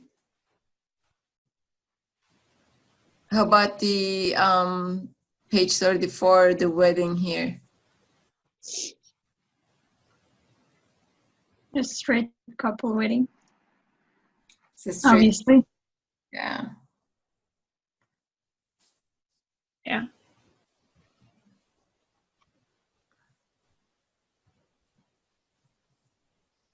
I'm really curious about the reactions of families if this was a marriage or a wedding of a gay or lesbian couple. That's what I thought the whole time. Yeah.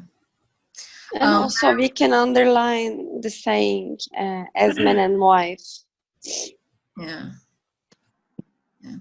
And also like the newspaper article here, like, you know, on page 30, family welcomes baby 17. And then again, like, you know, it's a heterosexual couple. Yes. Yeah. There was actually one textbook that I think included a picture of a, like, you know, gay couple. That was it. Just like, you know, there was one picture and then they banned the book. In the US or? In Turkey. Oh, in Turkey, yeah. It was a, like, you know, English language textbook, so. Oh, that's interesting. Yeah, well, during the webinar, I was thinking how we could include these kind of things in the textbooks. Now I don't. Yeah. Yeah, I mean, you can support the textbooks, or you can say, like, you know, look at this photo. Like, do you think, like, you know, is this how people marry? Like, do you know any, like, same-sex marriages? So, like, the book will, like, you know, do what it does, but you can, your questions, you can, you know, like, explore other, like, alternatives and see, like, you know, if the students are willing to discuss. Are you, okay, I'll go back to the other group and see how they are doing, okay? All right. The label people, it says family photos, and there's a mother, a father, and 2 kids, like mom and dad, not same-sex parents. Yeah. And there's a table at the. Are you guys taking notes as well? Yeah, now we are. Okay. Yeah. Okay. And So also first of all, decide a spokesperson. Okay. Okay. And where?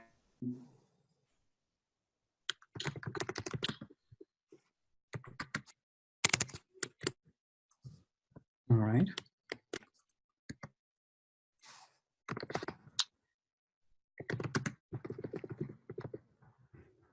Do you have any more examples for that? I'm looking through. For example, page 20, there is a picture. For example, the manager Oscar is Estonian and his wife Bridget is French. Like, actually, it's the same with the Rayan's example, the first page of the book. Hotel the Queen. Did you see the picture? I don't know. You said page 20, right? Page 20. Page 20. Look, 21. Sorry. All right. Yeah. 21. Yeah. All right. Yeah, I was going through page 20 and I couldn't see it. All right. Yeah. Actually, also on page 20, also the Star Supermarket in the center of Edinburgh, Scotland, and Alex is from Jamaica. His wife Dana. Like, also It's on the same page, or can you tell me the page page number 20. so that we can? 20. All right. 20 and 21. Okay. Yes, you can see. Morelli's restaurant, right? Yes. You said Morelli's restaurant. Okay. Yes.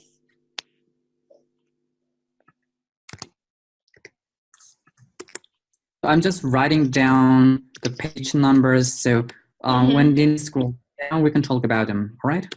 Okay.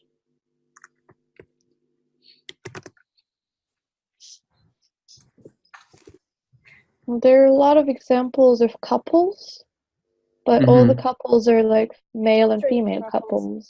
Yeah. Examples of couples. Straight couples.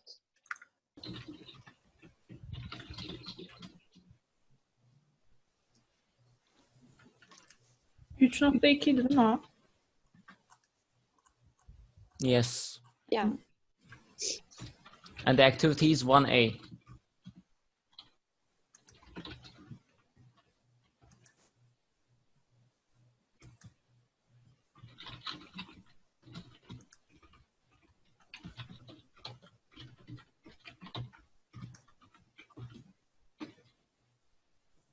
Also in the first page, what is it, 28, there are pictures, but for example, in the first picture A, there's a family, obviously heterosexual family, or a woman and a man, or again, an elderly couple who is completely straight. So maybe we can mention that. And also, I saw something on the page 34. I mean, if you look at the activity C, complete the sentences. For the second sentence, this is the 34. The activity C, the second sentence.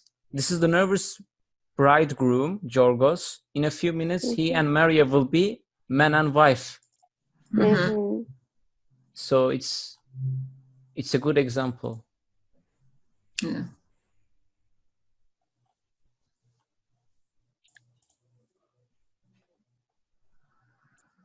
Um, 3.4 C2.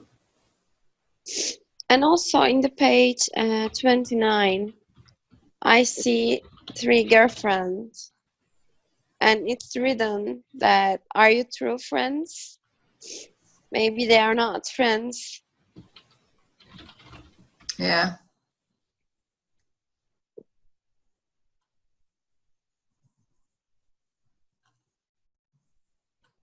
Maybe they may be couple, so we can mention it also.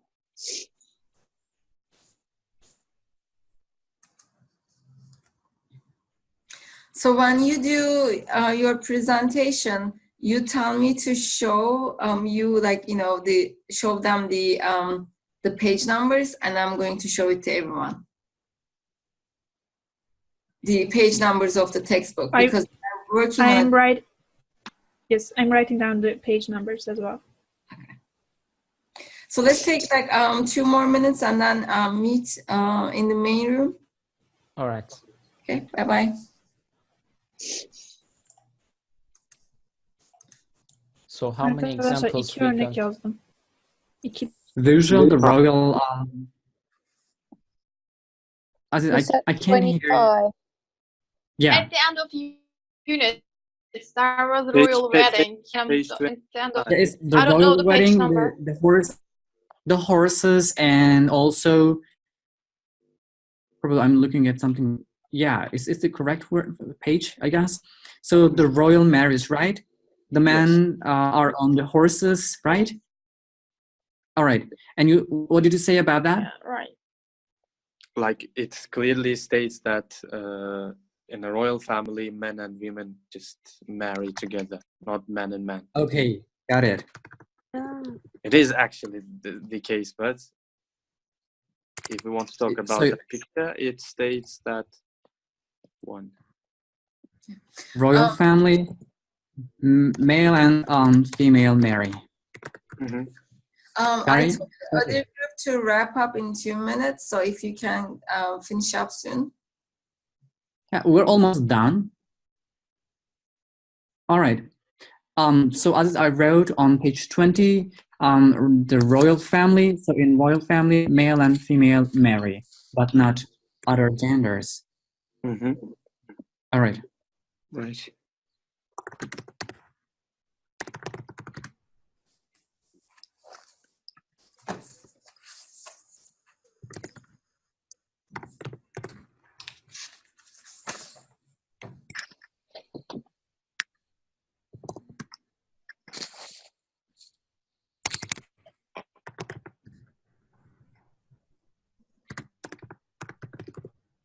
All right, I'm done.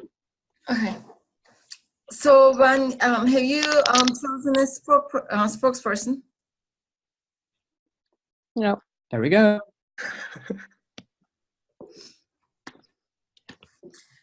I think since this is Aziz's first breakout session. Yeah. Believe me, I was thinking the same thing. Okay, I can be the spokesperson. So when you talk about your discussion, if you tell me which page number you're talking about, I'll just show that page number on the screen. Okay. Okay. All right. Okay. So should we go? Just a minute. Can I join from my computer because it's really uncomfortable? Yeah. From the phone. Okay. So let's go back to the main section, and then Aziz will join us. Okay. All right.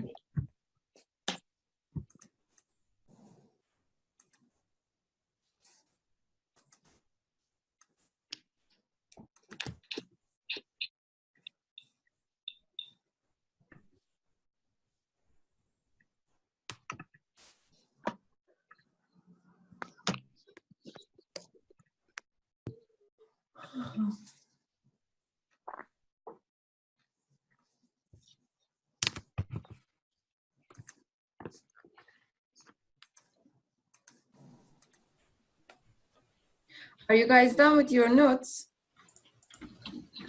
Yes. Okay, because everybody's back. Okay. Okay. Make sure you submit your notes as well. Okay.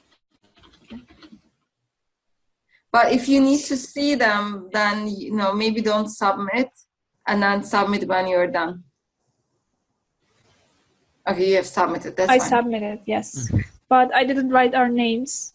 Okay, that's fine. You have the names for the other group, so that's fine.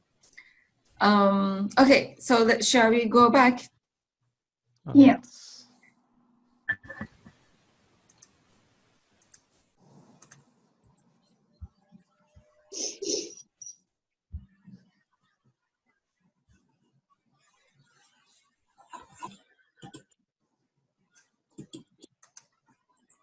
Okay, I think everybody's back. Yes. And I think we can go to Google Forms to see the results. And then again, I don't have access to that. So yeah, there we go. The spokesperson is Aziz, so Aziz is going to share the results with us. Okay. Aziz, but I can see your notes. Then would you repeat? Do you need to see the notes here, or do you want me to show you the? Actually, I don't have the link of those books pages. Okay. What I'm gonna do, I'm gonna text them to you. Mm-hmm. Because I want to show the chapter.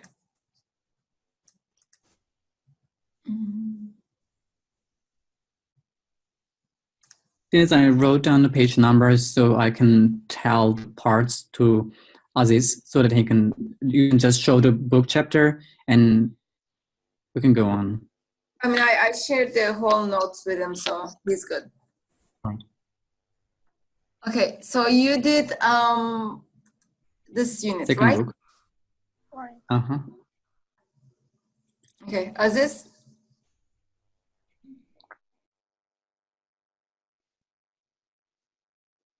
Aziz, we can't hear you.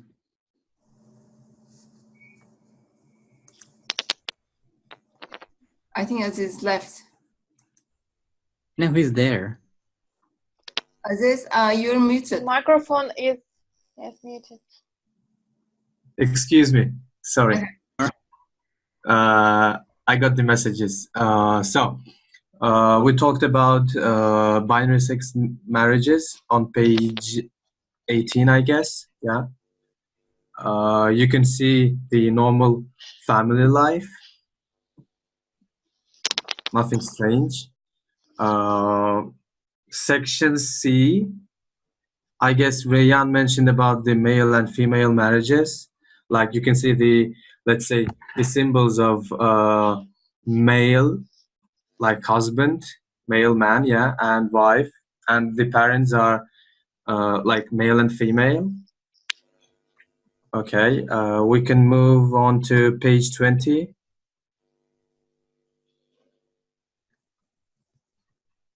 Can you go to page 20? Yeah.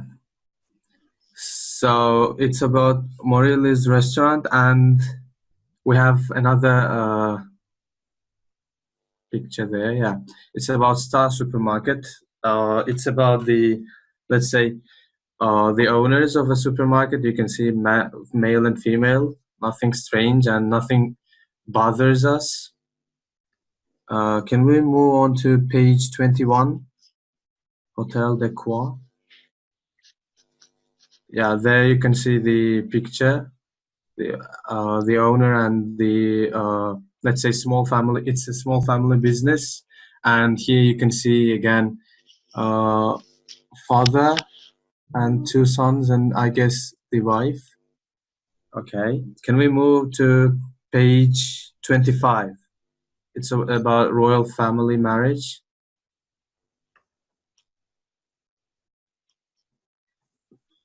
It's 24, I guess. Yes, this is 24. It's towards the end of the unit. Mm-hmm. Can you scroll down, please? Can you scroll down? One more page. Yes, this page. Yeah, in this picture you can see male and female. Okay, and it clearly shows, or let's say indicates, that in a royal family, let's say royal family tends to marry as male and female. There is no marriage like male to male, or male with male, or female with female. So that's it. Mm-hmm. Thank you. How about this photo here? Did you talk about this one? Actually not. Okay. No, we didn't talk about it. I think we'll talk about that one in a little bit. Okay, the other group, I'll share your responses. Then it's just a minute. Can we go back? Yeah. If you don't mind. No, not the unit, but the notes are from the other group. All right. And there is some more information here. And would you like to go on with these as well? Because I believe they are important as well. I didn't see that actually. Often examples of couples, you mean that one? Yeah, and the next one as well. Iram mentioned about like those pictures don't bother her, and she mentioned about not biased language. That's it. All right. Thank you. So who will do the presentation from the other group?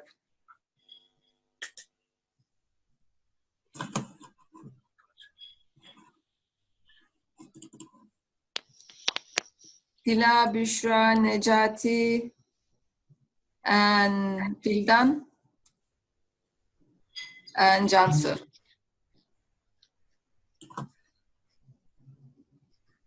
Should we pick one? Okay, I don't think I heard Cansu today.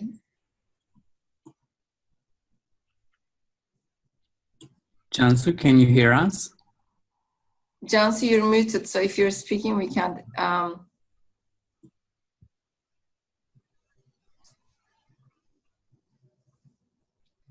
Cansu. Is she here? I mean, she seems to be. Okay, she's mute now. No. Okay, why don't we choose another person then? How about Büşra? She's here actually. Büşra? Cansu, you are muted, so why don't you just unmute yourself and then... Sorry. Yeah, I think I have a problem with my connection. No. Okay. Can you hear me? Yes. Yes, we do. Okay, but I can't hear you. You can't hear us? Yeah. Oh. Okay, should we move on to Büşra? Okay. Okay. Büşra, I'm sending you the notes, okay?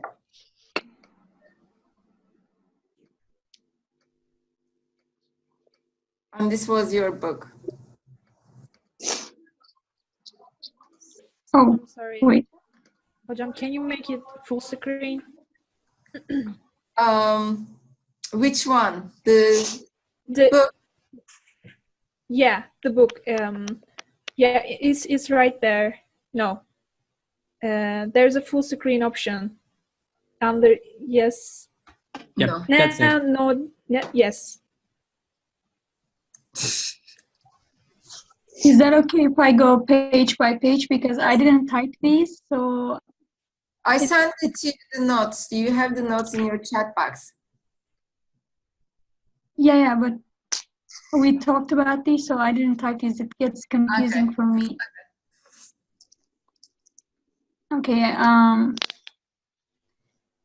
in these pages, we talked about the pictures. For example, these 1, 2, 3, 5 pictures, we all see, I mean, heterosexual families, husband and wife and children, but we don't see anything about people who belong to other communities. Or these 3 girls, Cansu mentioned that maybe 2 of them are a couple, not just true or good friends.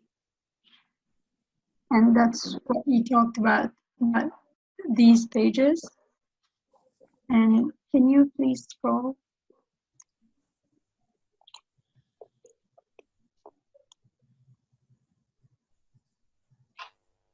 And I think in the other page. And here we see a family, a big family, and in the other page. Oh, yeah, this picture. We see a big family, a guy, I think husband or a father is carrying a baby or something. Yeah, but all we see is just a big family, but just like in the other pictures, there's not someone who belongs to the other communities. So it's just a straight couple and their family. And also the question, like a husband and a wife. Oh yeah, I forgot that. I'm sorry. Mm-hmm. We talked about it as well. It's okay. Anything else? see. And also there's a, wait, it was in the other page, 33 or 32. We see a brochure or something like that. It's about a movie commercial, and it says "Fool for Love," and we see a couple, a straight couple again. Where is it? A straight couple. You know, it's a movie commercial or something like that. I guess you should scroll down. Yeah, in this page.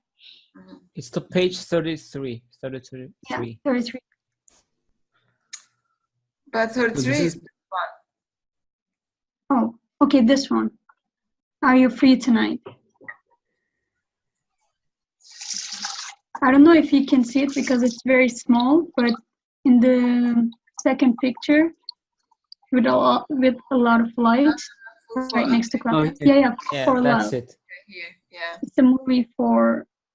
Okay. Fool for Love. I guess I can't see it properly, but it's just a straight couple.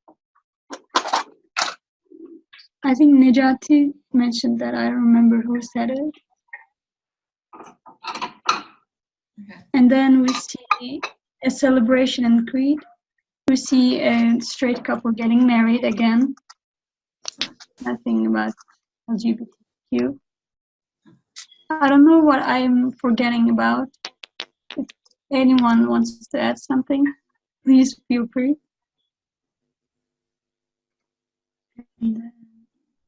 I think that's it. Okay. So should we continue with the PowerPoint, Adnan? Yes, please. Okay.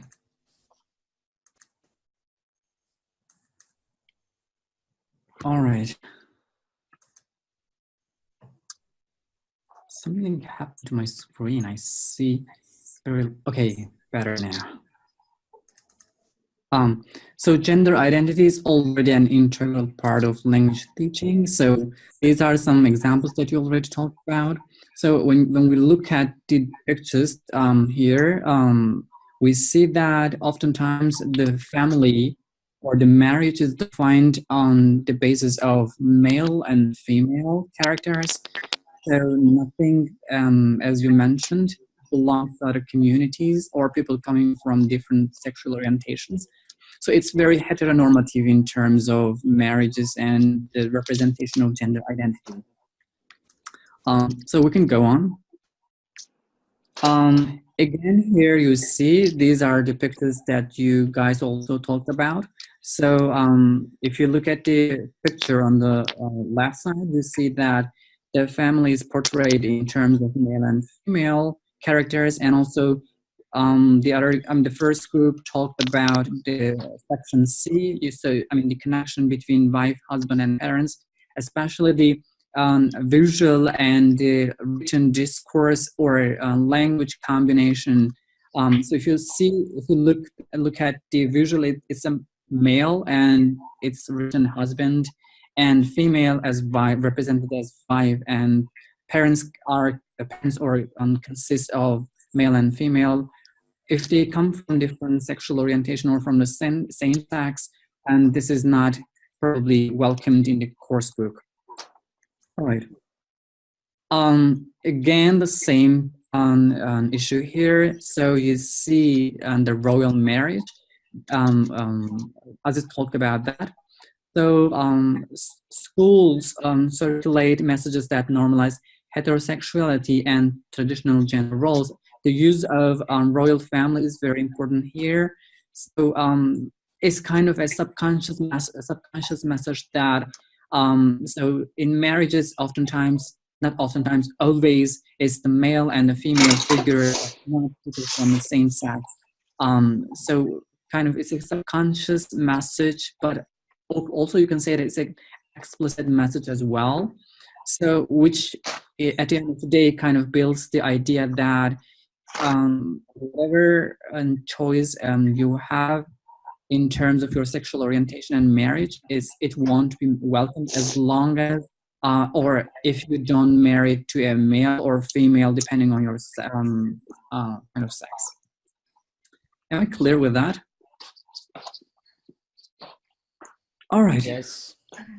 Can we ask Okay. about the Elton John picture, Adnan? Yeah, of course. Just go ahead, please, Denise. Okay. So why do you think there's a picture of Elton John? What kind of a message is sent here? Like, you guys know that Elton John is gay. Yeah. Right? Yeah. So do you think it's intentional that Elton John was invited to the royal wedding or included, like, you know, as a photo? I'm sure there were other celebrities, like they could have put the picture of, like, you know, somebody else. Why Elton John? They have a picture of David and Victoria Beckham. Maybe they wanted to show that the royal family is not biased against LGBTQ members. Yeah. I mean, I don't think it's like unintentional, like incidental that, like, you know, there's a picture of Elton John. And like, it's also intentional that, like, you know, the royal family invited him to the wedding, and also, like, you know, his picture is displayed here as well. Okay, Adnan, back to you. Yeah, please. Can we go on? All right. There are, of course, some challenges. So some may find the notion of gay-friendly teaching appealing, but feel they lack the requisite support, resources, and know how to proceed. Especially if you recall your survey. So you mentioned that you did not, or still do not, receive any kind of education from your professors in terms of integrating the LGBTQ issues or gay-friendly pedagogies into your classrooms. So this is basically a kind of challenge on the side of teachers. I don't know if this is a challenge for you as well, but I guess it's a kind of challenge. So this is a challenge for the majority of teachers as well. So in the next slides, we will see fighting heteronormativity with our language use. And so we will focus on pronouns and vocabulary. We'll also see suggestions for designing curriculum, implementing instruction, and selecting materials. And lastly, suggestions for creating an inclusive classroom culture for everybody. So how can you fight heteronormativity with language use? Let me ask a question. What kind of examples in terms of language do you see in the course books, or not necessarily course books, or the supplementary materials that you bring into the classroom? Do you see any problems with the language in terms of heteronormativity or gay-friendly language? Okay, we see in a normal marriage, we see husband and wife concepts, but spouses can be used instead of them, I think. Yes. Yep. I think we can provide examples, Denise, especially with pronouns. So, you know, we have, gender neutral singular pronouns and or binary alternatives. So instead of saying he or she, or we can use they, them, their, theirs to kind of address people. So because if you make kind of such a binary, if you make students choose one of the alternatives, then you're pushing or forcing students to be one of them, or at least in the long run to kind of educate their kids in that sense as well. Yeah. So kind of binary language, every cast member should know his lines by Friday. So his, not but her, at least. We do not even see that here. It's very binary. Dennis, can you go on, please? Every cast member should know his or her lines by Friday. So this is again binary, not inclusive, or it doesn't integrate other people. It doesn't respect other people's sexual orientations. So an inclusive language could be each cast member should know their lines by Friday. So instead of using his or her, using their is kind of a respectful way of addressing people, or at least showing respect to these people. Even more inclusive, students whose chosen pronouns are they, them. So we should prefer these kind of pronouns instead of he or she. Alex needs to learn their lines by Friday. This is very important, I guess. So most probably we know Alex is a male, but instead of saying him or his, we still prefer their, because we don't know his or sexual orientation. So to show that we respect whatever kind of social orientation he comes from, we still prefer their. This is a YouTube YouTube excerpt from this TV series called Shameless. It provides really nice examples in terms of language. So a lot of people. Don't worry, get on fire. Watch out. Hey. Hello. This is Ian. Ian, this is my crew from the LGBTQIA Center. Hey. Hey, Ian. Are you gonna introduce yourselves, or do I have to do it for you?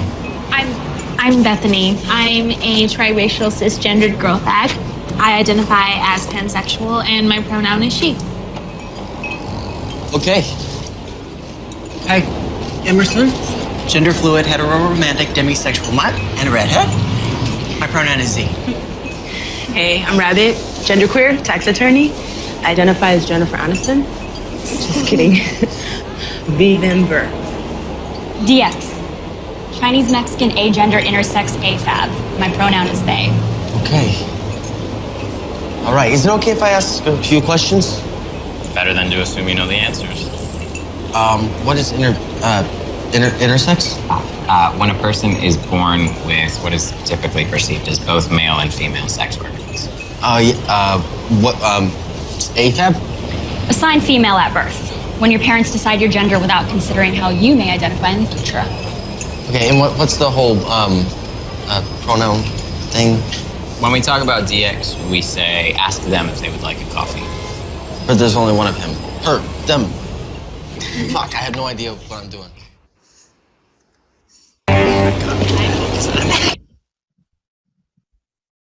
So I guess this very brief video provides a very good example in terms of language use, especially in terms of pronouns. So they have certain preferences in terms of language if we consider pronouns. So somebody might come to you and say, well, I prefer you to call me they rather than he or she. And I guess we need to teach our students that as well, because they have different sexual orientations, and rather than forcing or imposing certain identities on them, welcoming whatever they are happy with is very important. So fighting heteronormativity with language use, gender neutral descriptions. So here are more examples in terms of vocabulary. So rather than calling dear, sir, or madam, we can use folks or everybody instead of guys or ladies or gentlemen, or humankind instead of mankind, people instead of men and or men. Do we have more examples, Denise? Okay, I guess we can do that all together. Do you mind taking it back, going back so that we can do it all together?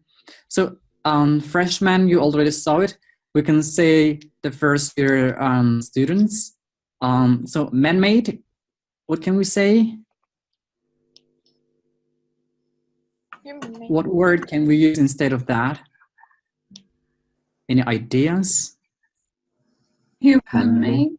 Artificial? Artificial, human-made. Human-made, we can say. Yeah, machine-made, human-made, synthetic or artificial. So mother and father. Parent. Parents. Parents, yes. Son and daughter. Children. Children. Children. Let's see. Child or children, all right. Child. Sister and brother. Sibling. Sibling, yeah. Girlfriend, boyfriend, or wife, or husband. Partner. Partner. Steward or stewardess. Go flights. Think of airplane. Okay. A flight attendant. All right. Salesman or saleswoman. Salesperson. Salesperson or sales representative. Waiter or waitress. Restaurant attendant. That was good. Think about what they do, the verb. Servant. No, maybe might be. Server. All right. Good. Fireman. Fire person. Firefighter. Yes. These are really nice examples. I have one more example. That was my first year in about Izzet Baysal University. We had a teacher from the United States. She was from Maryland. So instead of housewife, what can we use? A very common word, housewife. Do you have any suggestion?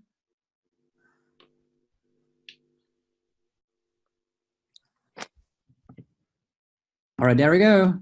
Housemaker. Oh, yes. Wow. I forgot it. Yes, one of our topic was language and gender, and she provided a lot of examples, and that was one of the examples she provided, and I never forget it.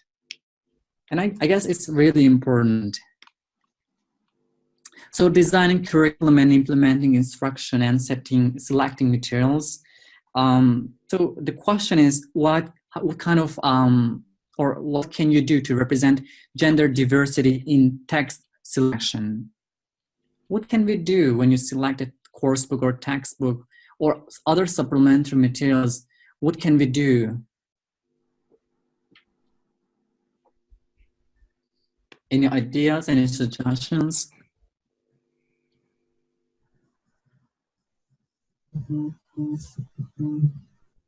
All right, I guess we can go on, Dennis.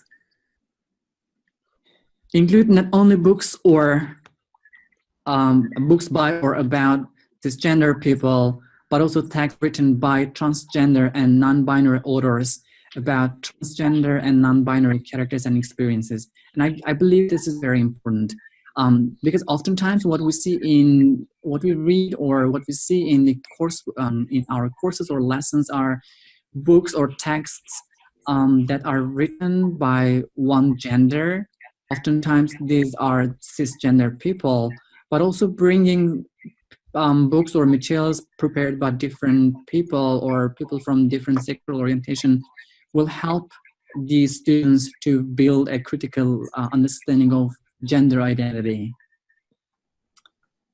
Denise? And include positive representations of LGBTQ people in your curriculum. That's very important. You know, just a few minutes ago, we focused on 2 chapters from 2 different books.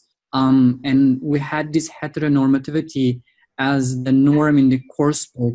So instead of this kind of books, or at least to supplement these materials, we can bring other materials to compensate for the lacking or missing points in this course book.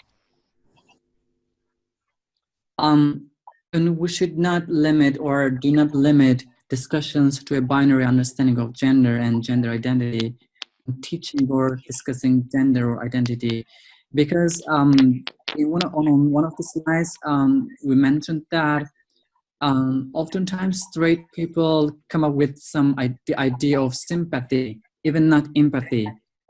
So we need to kind of include all the people in our discussions or classroom practices so that our students can have a critical lens. and remain alert to the emergence of implicit or explicit gender biases in any given text, and engage with colleagues and in acknowledging, contextualizing, and challenging such discriminatory notions of gender, especially with parents and the school administration. It's very important because I believe you will remember the anecdote Dennis just shared with you. The administration, the head of the school, and the dialogue between the head and the teacher. So we need to kind of raise a kind of awareness in people, or be critical of the heteronormative practices in the school, because it is obvious that people from different sexual orientations face a lot of harassment or pressure, and then oftentimes these people end up with dropouts, and we need to kind of handle this problem as well.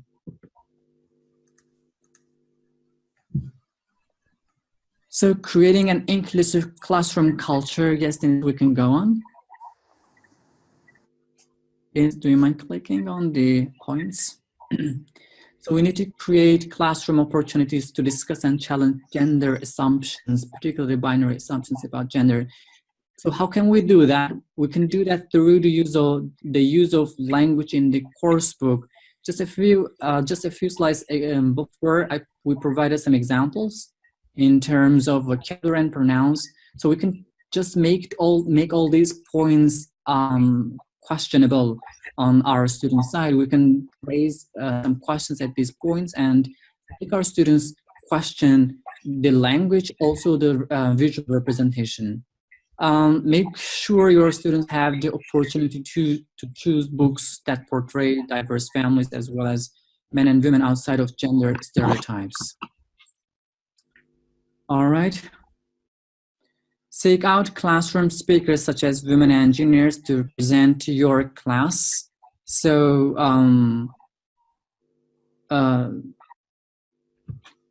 just a minute, something just appeared on my screen and I can't get rid of it.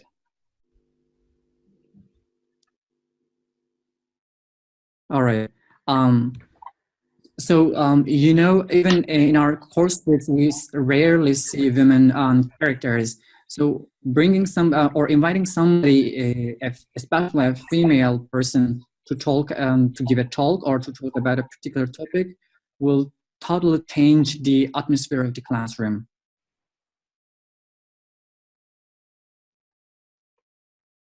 All right, and avoid assuming binary gender identities by designing activities that divide the class into boys and girls. That's very important. You know, when we have classroom discussions, sometimes just subconscious or without any purpose, we divide the classroom into two groups as boys and girls. That could be kind of a challenge for on the side of, I mean, in terms of giving the correct messages, because among our students, we might have people who have different sexual orientations. And if you classify or put students into certain groups, into two groups, depending on their gender or their sex, that would kind of pose a lot of problems to those students. Instead of putting students into groups in terms of boys and girls, you can form groups based on some other characters such as birthday months. So you can use that as a kind of cue. All right, you can get the support of the administration, which is really, really challenging. You can go to the school counselor, that's rehberlik servisi in Turkish. So you can go to those teachers and to get some help, because you know we don't receive any particular education to address these students. So the school counselor is one way to solve or figure out our way in the school. And create an inclusive classroom culture. This is very important. Teaching tolerance, that's important. Well, I believe even the word tolerance is kind of problematic. In a discussion abroad in one of our courses, one of our professors said, the person who tolerates the other oftentimes assume the power in the class or whatever setting they have. Instead of tolerance, I would say teach respect. That's very important. Denise? And it is also important to maintain confidentiality, attention and discretion in communicating with and about the student, and do not disclose any student's gender identity in any settings without the student's clear consent. This is very important. If they do not have permission, you cannot talk about it because they might feel harassed or offended in the classroom. So a few more points to keep in mind, and we're going to end up with that. Dennis, do you mind clicking on the points? We should provide, no discussion of the morality of various gender identities or sexual orientations. So we shouldn't approach the issue from the perspective of morality. So what is moral or what is immoral can change from person to person. So especially when we talk about gender identities, and if we take them from the perspective of morality, obviously we're going to cause a lot of problems in the classroom. We can go on, Denise. The exploration of gender identity collides with social issues because it's very important. So your students might be in an exploration of their identity, gender identity, but this exploration might collide or might conflict with the norms in the society. So if you take these issues from the perspective of morality, obviously there will be a lot of problem. And do not put a lot of pressure or no pressure on students to change their beliefs about homosexuality or to voice their own gender identity. This is very important as well. Do not force your students. And freedom to opt out of the lesson and complete an alternate activity. So sometimes you might have some activities which are really kind of offensive or uncomfortable for your students. So provide some room for your students to just skip that activity and do something instead of it. So, and then they can be back to in the main classroom or main room and go on with the students where they kind of left. So Dennis, can you just go on, please? Because students might be from different sexual orientations, or they might have some relatives from different sexual orientations. Talking about such things can cause a lot of problems on the student side. All right, so we're done. So it's important to keep these points in mind. Some useful websites and free webinars and podcasts are provided here. And also the sources are provided on Canvas as well. Some lesson plans, some resources, also our webinar task. So, Dennis, would you like to talk about our blog task?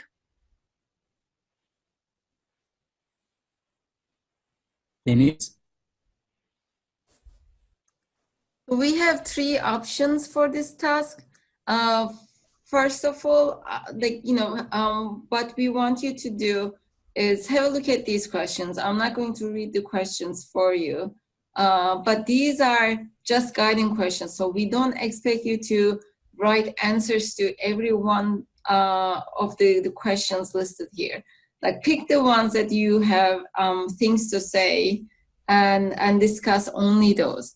But you have options. So the first option is that you can talk about these questions in relation to your own perspective, or you can interview a professor, teacher, student, friend on campus and report their thoughts, or you can interview a member of an LGBT community on campus and report their thoughts. But like whatever option that you choose, if you go with the interviews, make sure you tell the person like why you're doing this, explain your reasons, and explain that their identity won't be revealed. So, in your blog post, like do everything to keep that person's identity confidential. And and get their permission as well. Say like, I'm going to share these in my blog. Is this okay with you? So like explain the reason, explain how the interview will be used, and make sure you get their permission. So it's important that they know about all these 3 steps so that they, they give their consent to do the interview with you. So yeah, we want to add that option. All these questions and the options are available on Canvas. So don't worry about taking notes here.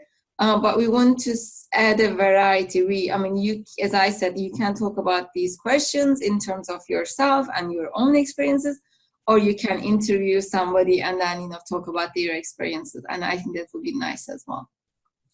Any questions? But when we interview someone, we won't have to answer these questions, or are we going to ask these questions? I'm kind of confused. Either is fine. You can use as your interview questions, or you can ask them like, tell me about yourself. Okay. Yeah. No. Is it okay, Adnan? Yeah, I was going to say the same thing. I mean, they have options. You can answer the questions by yourself, or you can interview somebody else, but it's important that you keep the information confidential, the ID information confidential. And because this is a block task, if you interview, that means you're going to post it. So before posting, it is important that you get the permission of the person. It would be better if you get something written. It could be email, so that they give the permission to you. Because at the end of the day, we don't want you to get into trouble, and including us as well. So it's important. So yeah, so clarifying what Adnan said, if you if they personally give you consent, just send an email to them and say, we are going to do this interview at this time. I'm going to use this information for these purposes. Is it okay to do this? And then get a written consent, response to your email. Don't leave things like, just like, verbal. Yeah. Yeah, that's very important, because they might change their idea later on.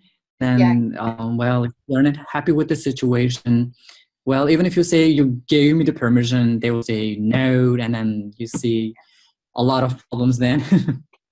I mean, what you can do after you do the interview, you can type like the responses, put them into a narrative and share it with them before publication. Oh, yeah, that's important. Yeah. If they're not happy with one point, you can just exclude it. Yeah. So any questions about LGBTQ issues, gay-friendly pedagogies, or, you also have a lesson plan assignment based on this. So I think everything is on Canvas. But let us know if you have any questions at this point.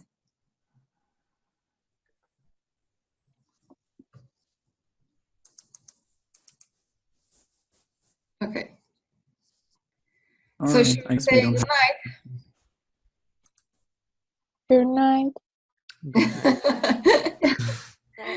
Okay, so sorry for keeping it that long. Yeah, we'll contact you about the last webinar. Probably like next weekend. Yeah. Okay. Okay, guys. Thanks for your hard work and your time Patience. and patience. Yeah. Thank you. Keep in touch if you have any questions. Okay. Okay.